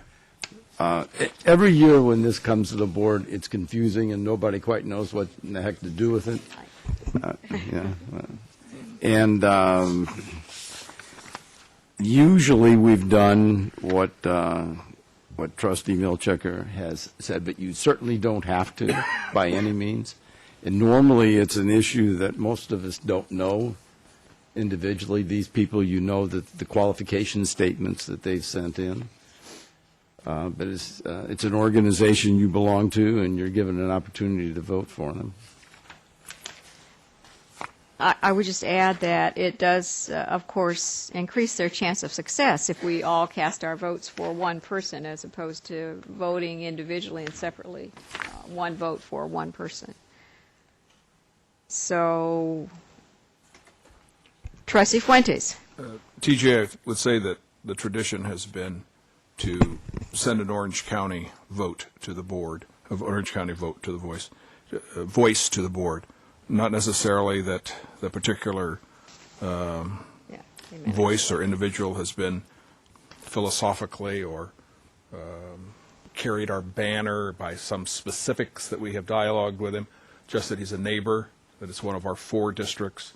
We have an ongoing interface with the Orange County Legislative Task Force where we see these other trustees, and because it's such a broad cast vote across the state, when one district designates all its votes for one, it's bullet balloting, and it helps in a big way. So unless you had some strong feeling for some other candidate, we go with a neighbor. Okay, yeah, and I don't have a problem with that. I know that I have an affinity from my time in San Diego with the Palomar District and support them as well. And I don't necessarily say I wouldn't do a bullet vote, but I just was wanting to know the process and, if there was a way to maybe do 2 people or 3 or whatever. But again, I understand the tradition, I understand the process a little more now, and I just wanted to get clarification on that. Okay, I believe, do we have a motion? I think, did you make a motion and a second? Yeah, Trustee Okay. Milchiker and myself is the second. Okay, all right, well, we'll vote on that motion at this time, please. Trustee Jay. Carries unanimously with a student advisory vote. We're now at item 6.6, which is Orange County School Board Association Board of Directors interest form, and the Chancellor recommends that the Board of Trustees determine if they wish to nominate a trustee for the Board of Directors on that body, and if so, approve the nomination for transmittal. Okay, Trustee Lang. I would ask if any of the board members have a burning desire to want to serve, and if so, I'd be more than happy to nominate them. Yeah. Mart? I was Trustee Milchiker? I was going to say the same thing. Button, can you Yeah, hear me? there you go. Okay. I was going to say the same thing. I served in this position for 20 years and was not only the community college representative, but I was the vice president of programs and the secretary and the treasurer, and I was everything but president. And I feel like I did my duty, and I'd like somebody else to have an opportunity to be the community college representative. If somebody else would like to do it. Okay. Trustee Prendergast. No. Trustee Maldell. Well, I think we're excluded because it says members must have served at least 2 years Oh, does it? board. So therefore, Oh, dear. Trustee Pendergast and I are off the hook. Okay, well, But Trustee Jay, would you have any interest in serving in? okay. Like we're going to take a pass on this. Okay, I think so. So we will elect not to take action on this item, it seems. All right, let's move on to 6.7. And these are board policy revisions that are here for approval, to accept for discussion and approval. Do you want these approved, Chancellor?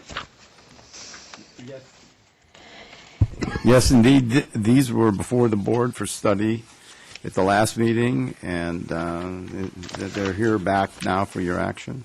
Okay, I hear a motion. I have a request to speak. Okay, sorry I don't see your request yet. Did you push your button? Mm-hmm. Okay, I'm sorry it's not showing up. This new system has a few bugs, so go ahead. Okay. Portness, yeah, turn his off. I thought I turned his off. Whatever, go ahead. All right. On 5401, I'm just curious as to whether we have, in fact, developed any rules and regulations regarding student conduct. I had raised the issue with the Chancellor regarding how would we respond to a UCI type of an event in our district in terms of a disciplinary action, and wanted to have a response to that before I guess I voted on the board policy. So that's 5401. You want to take them one at a time? Yes. Okay. Well, if you're not prepared to vote on that, is that right? So, Well, I may be prepared to vote on that so long as I know what the status of the regulations are. Not even about that policy. But Gwen and Juan are ready. okay, our two vice presidents will address this from both campuses. Did I move the other 4 items? No, not quite. Let's wait until we hear this comment. We may be able to do all of them at once. Thank you for bringing this to the floor. Actually, it's quite a serious matter, and the administrative regulation that accompanies the board policy actually addresses the process by which we address any discipline matter. And it's so thorough that it's 14 pages long, but both of us diligently follow. You brought to our attention something that was pretty serious, and unfortunately we haven't had exactly that kind of situation at IBC. But if there were to be that kind of disruption, the first interaction would be with the police. Secondarily, to those of us who are monitoring or directly engaged with the disciplinary process.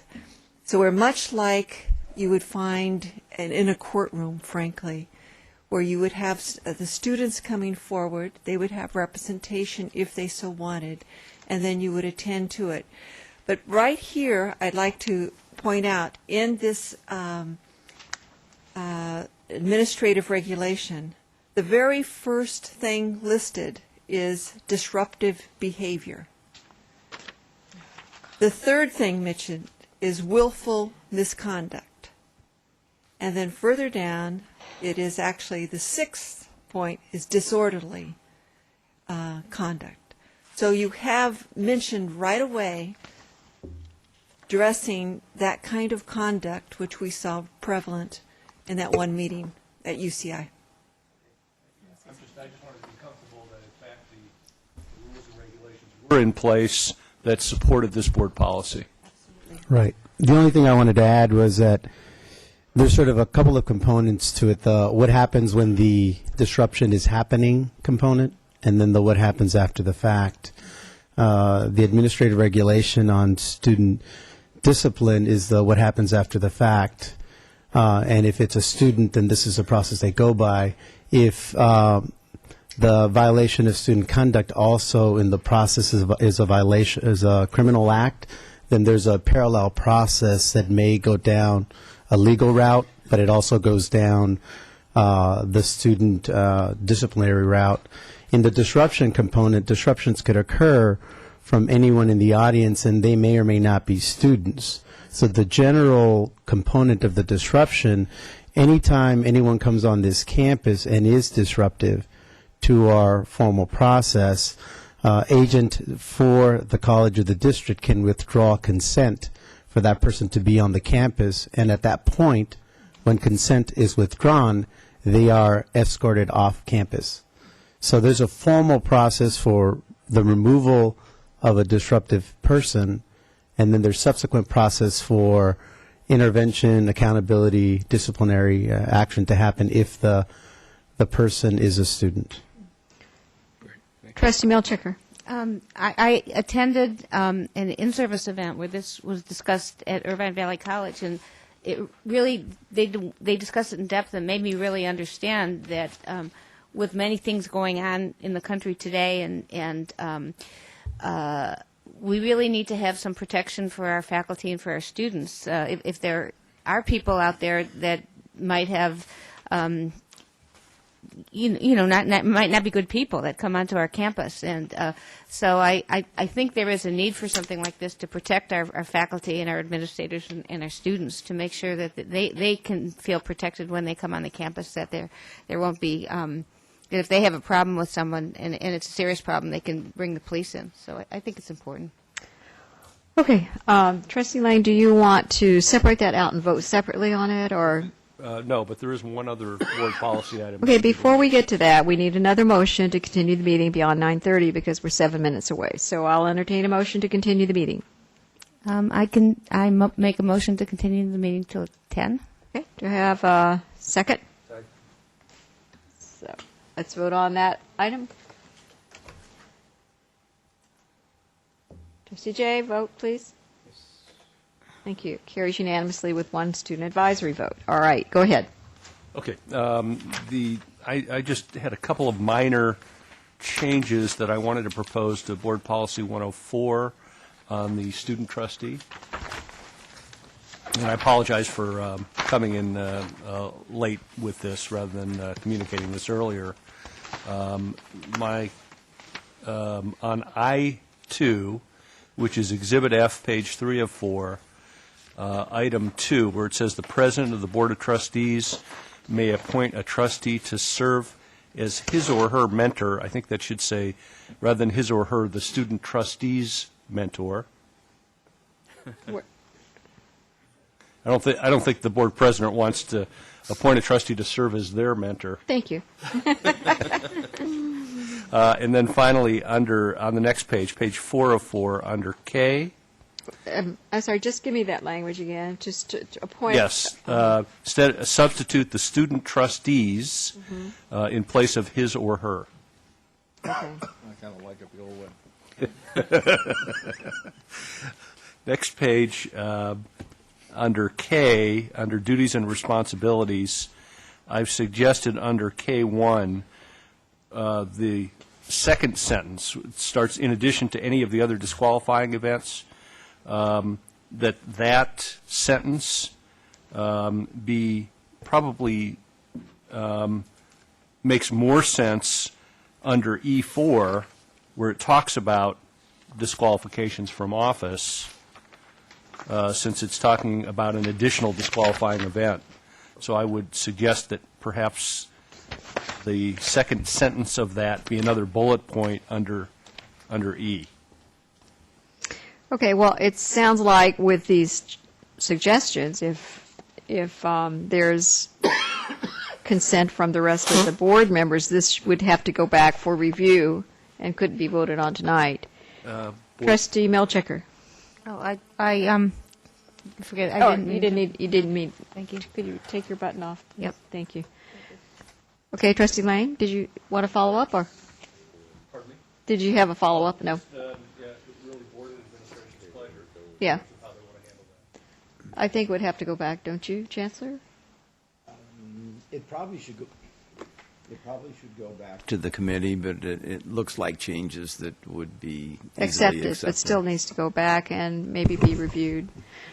So, with If that's true, then I would ask to pull 104. okay, with that, I Consider those changes. okay. I suppose that would take a motion if you would like to do that. If you would make a motion and have a second to that motion to pull 104, and then we'll vote on the rest of the item.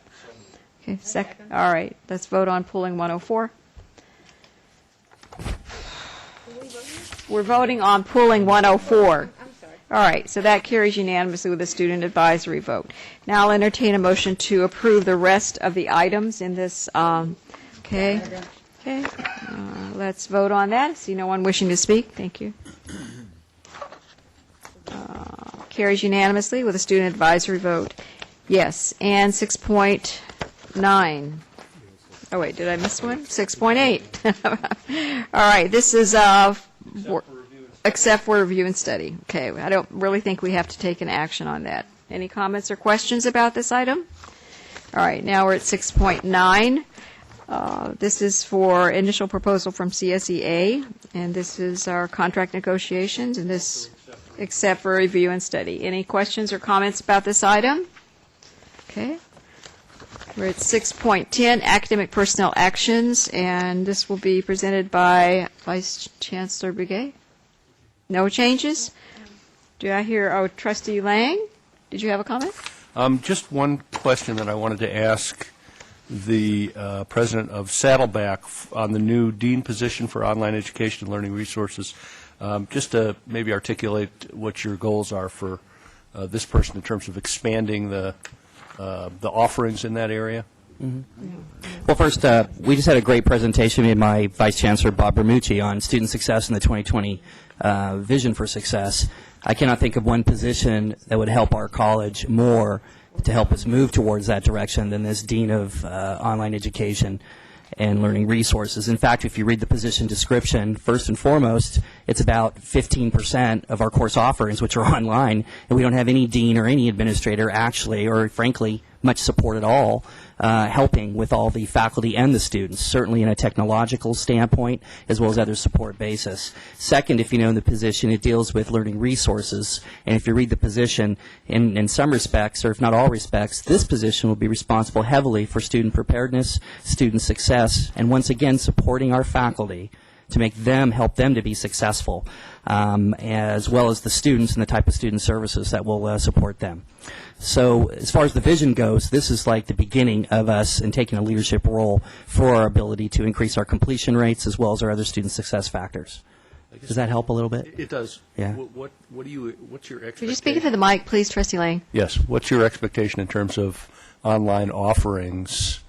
As far as the future? Yeah. Well, I think we actually need to increase it. This district has been very progressive. We're one of the leaders in the state and nation, frankly, for a community college. I think, if anything, we need to be expanding that. It's a very efficient. It's a way that way it's going in the future. And if you see the way instruction's being done right now, and certainly the faculty up at the table here can chime in more, but a lot of the courses that we offer are becoming hybrids, in fact. Almost about every course has an electronic version of it or online version for it. So it's not just full online courses. Every course, or most of the courses that we teach right now, have an online element to it. Vice Chancellor Bugay wanted to chime in, or no? Oh, a different topic. Okay. Trustee Milchiker? I actually wanted to separate the items. I'd like to have the two dean positions voted on separately. So page 2 of 4, Right. number B, number 1 and 2. So you'd like to separate out B, 1, and 2. Do you want to make a motion to that effect, Yeah, I'd like please? to make a motion to separate out item B, 1 and 2 from the rest of the personnel items. Do you hear a second? I'll second it. Okay, let's all vote on separating that item out. Okay, carries unanimously with a student advisory yes vote. So I'll entertain a motion to approve the rest of the item except for B, 1, and 2. Well, I'll move approval, but I have some questions on those same two items, actually. Well, they aren't going to be voted on. We're going to vote on those separately. Right now, we just need Okay, a motion okay. to approve everything but B, 1, and 2. Okay? Okay, yeah, it's kind of interesting because Could I what hear I'm a... asking about on B, 1 and 2 is also refers to the academic agenda, too. There are two things that there appears to be some crossover. I had a lot of questions on these last week, and I'll explain it when we get to it, so. Okay, Can so we vote I'm on looking the for rest of a it now, motion or- to approve everything but B, 1, and 2. Second? Okay, all right, let's vote on that, please. All right, carries unanimously with the student advisory yes. We are now on B1. We will vote on B1, and then we'll vote on B2. B1 is the Dean of Enrollment Services at IVC. Mr. Justice. Okay, Excuse me, let me have the staff present it, and then you can comment. okay. Okay. Yes, Gwen, or you want to present this? yes. Let me ask Gwen to address this, please.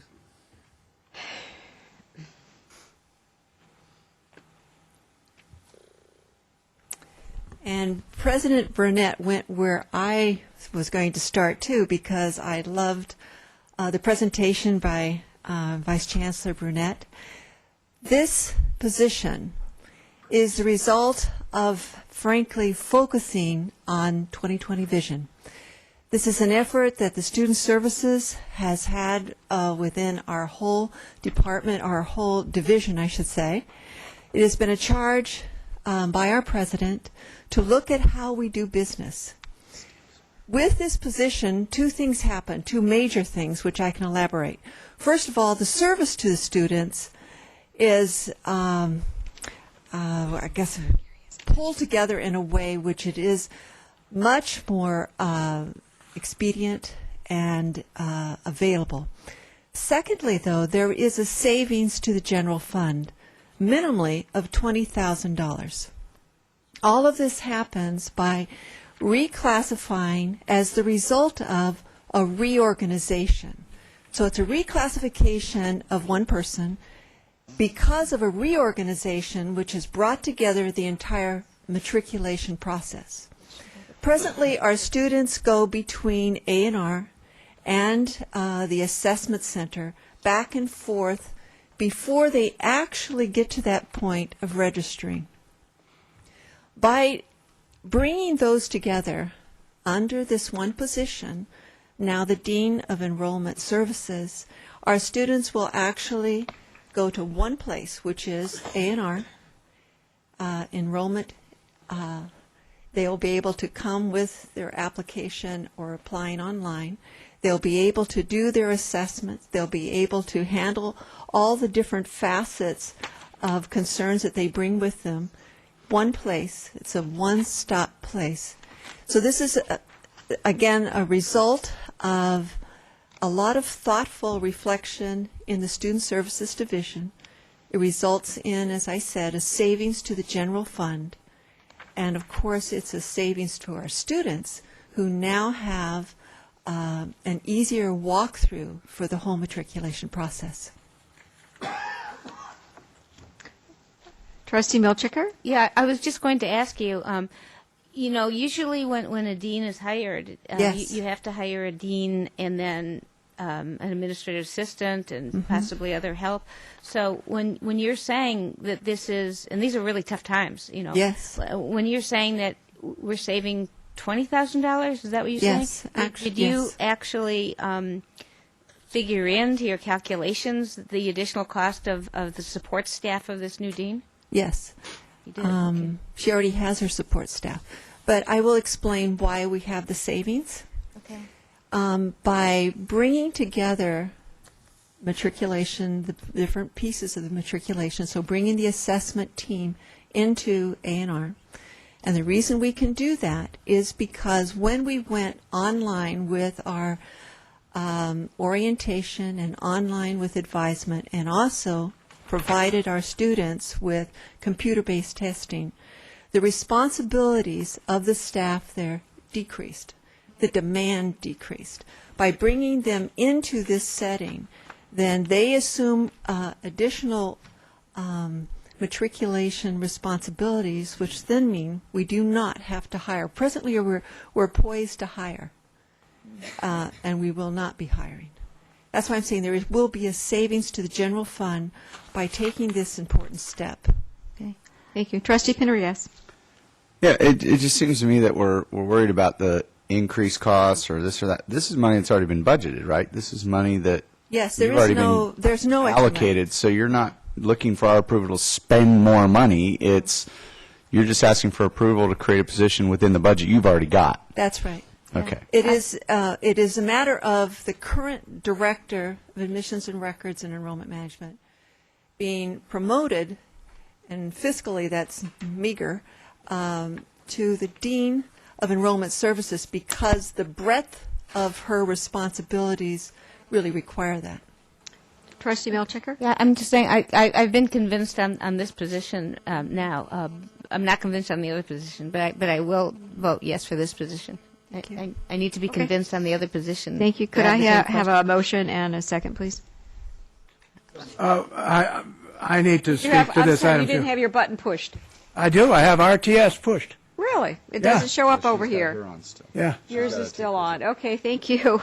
Trustee Okay. Jay, you got it. Look, what I see, Gwen, is a Director of Admissions and Enrollment Services position in the classified agenda on page 3 of 8 is being eliminated. Yes. Director of Admissions, Records, and Enrollment Services. Right. Astoundingly, a person who I believe is in that director position now Right. is being made the dean in 610, in the Right. very first item, 1A. Is that Yes. correct? That's correct. What's the salary of a dean is much more, roughly 30,000 or so, than a director of admissions. Actually, To me, that's a costly proposal, yeah. not one that saves money. To Actually, change it from a director to a dean. Actually, when the our budget manager reviewed this, and he's quite careful about how he handles his funds. Yeah, but I can't there see was- how it saves us money. Trustee Jay, she's trying to explain it for you right There now. was actually What's that? from She's trying to explain it to you. the reclassification cost $5,000. I'm saying that the savings is $20,000 because we are not going to be hiring the position that right now is poised to hire. So the position that would be hired is $25,000. You understand what I'm I don't see saying? that, frankly. I'd sure like an explanation a little clearer than that. Maybe Dave Bugay could explain it to me. Yes, can you help out? Why would the Vice dean Chancellor Bugay? replacing a director, save money? Underneath the classified section, and the intent would be to raise that position to a dean position. Now, the issue of the internal mechanism of the reorganization is the college issue, and I'm not familiar with all the details of that, so I can't Yeah. report. Why, though, would we be reclassifying now in a very tough budget time to increase the cost of a position? There is some restructuring happening in student services at IVC. I understand that. deals with the But is this a wise time to do restructuring and to the tune of another $25,000 or $30,000? No. I'd have to let Vice President plan on. Let me ask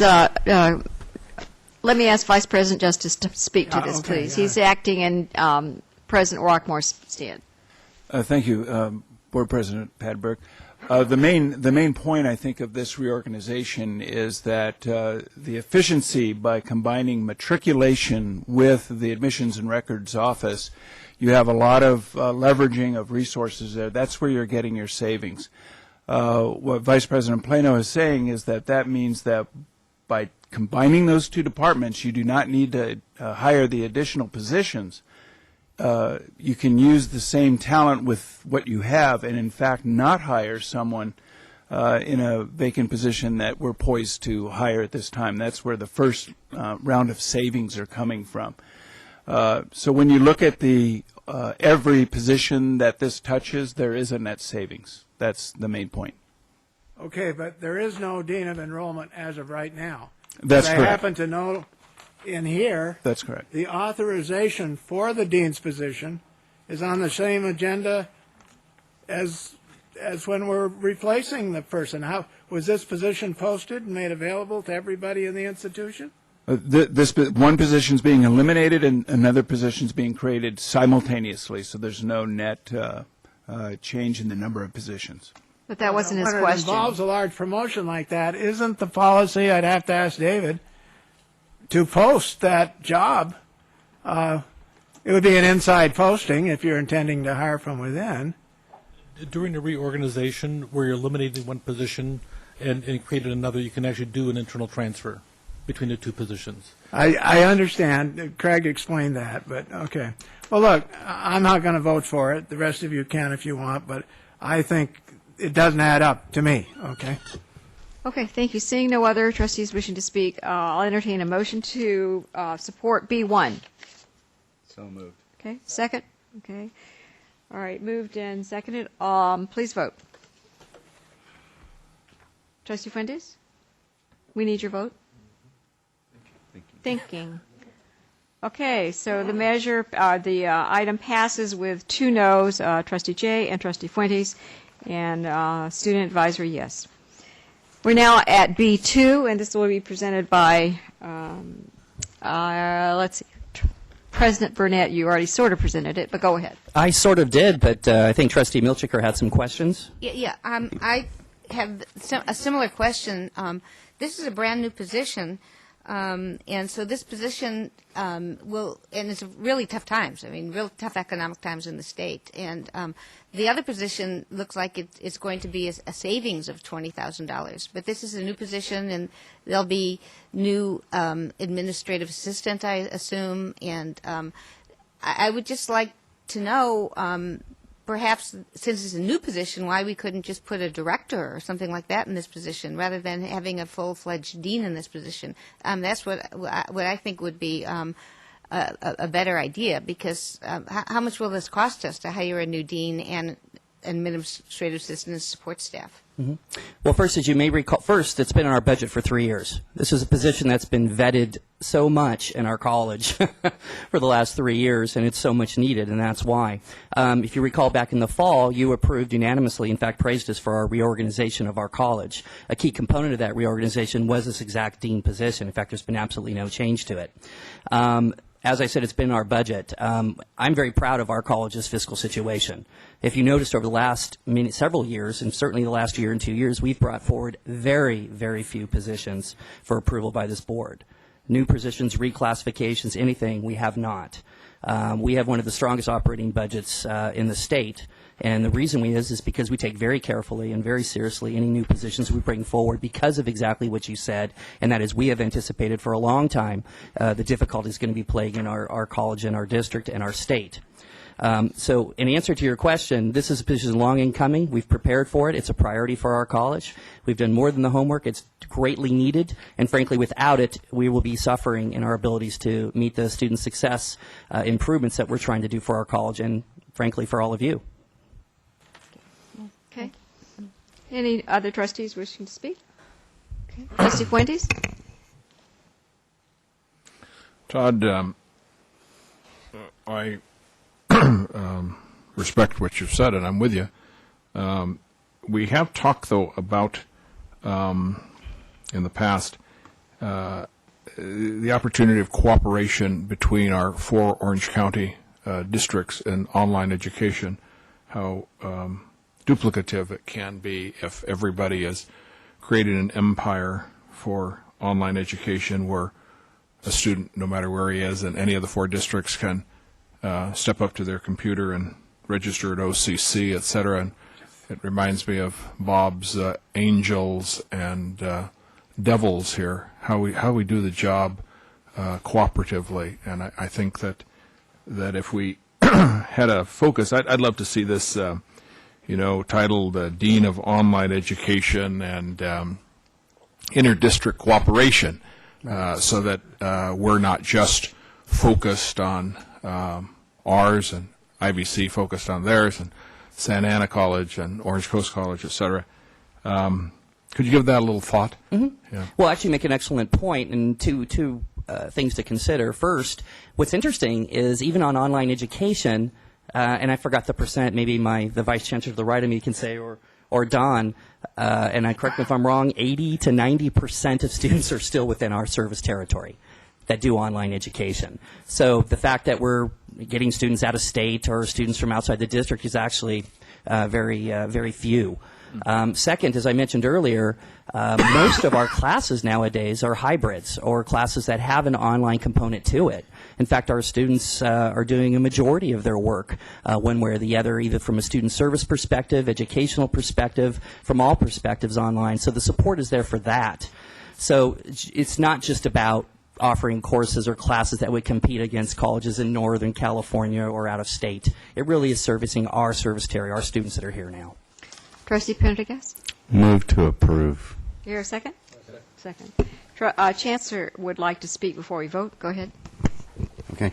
I'd like to make a couple of points about this. First of all, there was a discussion about this department being supervised by a classified director. And there are some serious issues about instruction being supervised by classified employees. It's a position that requires academic credentials in order to supervise. The other point is that Saddleback College staffing and administration is the lowest in the state for a college of its size. and it's been very careful about adding administrative positions. There's no question that this is a very difficult time, and any time a new position is proposed is suspect, but it's one that's been discussed at the college, and it's their highest priority and has been. It's been part of their strategic planning. So I would urge that we approve this position tonight. Okay, thank you. Seeing no one else wishing to speak, let's vote on the item. Okay, the motion carries with 2 no votes, Trustee Jay, Trustee Milchiker, and a student advisory yes. We are now at item 6.11, and this is approval of classified personnel action, and let's see, Vice Chancellor Bugay says there are no changes. Okay, is that a move by Trustee Lang and second by Fuentes? All right. Seeing no one wishing to speak, let's vote on the item. Trustee Fuentes, please vote. I did. Okay, carries. I had my light on, but again, it didn't come through for you. Sorry, it didn't come through. Well, let me Got some just bugs in the explain what system. my concern is. I think that we have a large number of categorical employees. And of course, right now, we know grants and money from other sources other than our own budget. Of course, those people are stopping to be funded. I would say we just need to be very, very careful, because frequently our categorical employees are some of the best in the department. They're new, they're passionate, they're energetic, they do a great job. So I think I'm very concerned if we're cutting categorical employees that are, in some cases, the best employee we have in a particular department, and that somehow we find the money to keep them around. So anyway, just editorializing, that's all. Okay, thank you. We're going to vote again because, to be perfectly fair with our new system, I didn't see him, and he needs to have an opportunity to talk. All vote, please, on this item. Trustee Fuentes, Lang, Trustee Jay, please vote. Yeah, what number is this? The same one we just talked about, classified personnel actions, and it's Okay. Yeah. all right. Carries unanimously with student advisory yes. We are now on item 6.12. Adopt. This is going back to the Facilities Corporation that we set up and established earlier, and this is to establish a corporate capital outlay fund. Chancellor recommends the board adopt Resolution 11.11-06 as represented in Exhibit A, authorizing the establishment of a Facilities Corporation Capital Outlay Projects Fund through the county treasurer and transfer of funds to establish a beginning balance. Pardon me? Do we have to read out the resolution? No, I think we probably need to do a roll call, or no? Does it require a roll call vote? It's not an individual trustee vote? Oh, it is. So I'll entertain a motion to approve the item. Okay. Motion by Trustee Lang and seconded by Trustee Prendergast. Seeing no one wishing to speak, let's vote. Okay. The item carries with 1 no vote from Trustee Fuentes and a yes advisory vote from the student trustee. We're now at item 7.1, which is an information item. And this is presented by the Chancellor on Professors of the Year. You want to say anything about that? Or we accept There's for no info? motion. We're just a report. Okay. Any comments? We'll go to 7.2. This is outside speakers may be invited by administration, and this is a list of those. Any comments? 7.3, basic aid report. Questions or comments? 7.4 is the facilities plan status report. We had a report on that last meeting. It hasn't changed much. Okay. And 7.5 is the list of board requested reports. Questions or comments on that? 7.6, the monthly financial status report. Questions or comments? Seeing none. We're now at 8, and that would be our written reports. We'll start with the president of Saddleback College. Thank you, President. President Burnett. I got a promotion. You did. I don't know about you. that. Well, in the spirit of time, I just have 2 very quick things. First, we had our senior day this last week, and I want to congratulate our entire college we had over 2,000 high school seniors from our area, and it was a very successful senior day. Second, had the opportunity and honor to do our annual Phi Theta Kappa All California Community College Academic Team Awards in Sacramento. We just went last week. Saddleback was honored to have 2 students out of 4 statewide. First is Michael Clute, who's an art education major, and he's going to be transferring to Cal State Long Beach with a 3.8 GPA. And Sheila Azarkia, who's a business major with a 3.85 GPA, and she's planning to get an MBA. We wanted to congratulate them. We're very proud of them. We wanted you to know that. Great, thank you. And in stead for President Rockmore, we have Craig Justice, Vice President from IVC. Thank you, and I have nothing to add to the written report. All right, thank you very much. And Associate Vice Chancellor of ATEP? No report tonight, thank you. Okay. We'll move to our Associated Student Government of Saddleback College. Do we have anyone here? They left? Okay. IVC, student, okay, no student report. Saddleback College Academic Senate, I'm just going down the list instead of down the row. Go ahead. In light of the time, I will forego a report. Okay. Irvine Valley College Academic Senate. No report. And Professor Long, Faculty Association. I'll also defer my usually lengthy report. Your usual lengthy report, thank you. The CSEA representative? No report. All right. Saddleback College Classified Senate? No, okay. Irvine Valley College Classified Senate? No report, thank you. Okay. District Services Classified Senate? No one from there. And Police Officer Association? No report. All right. I do believe we are at the point of adjournment. Do I hear a motion to adjourn? So moved. Thank you. Anyone voting no will be flogged.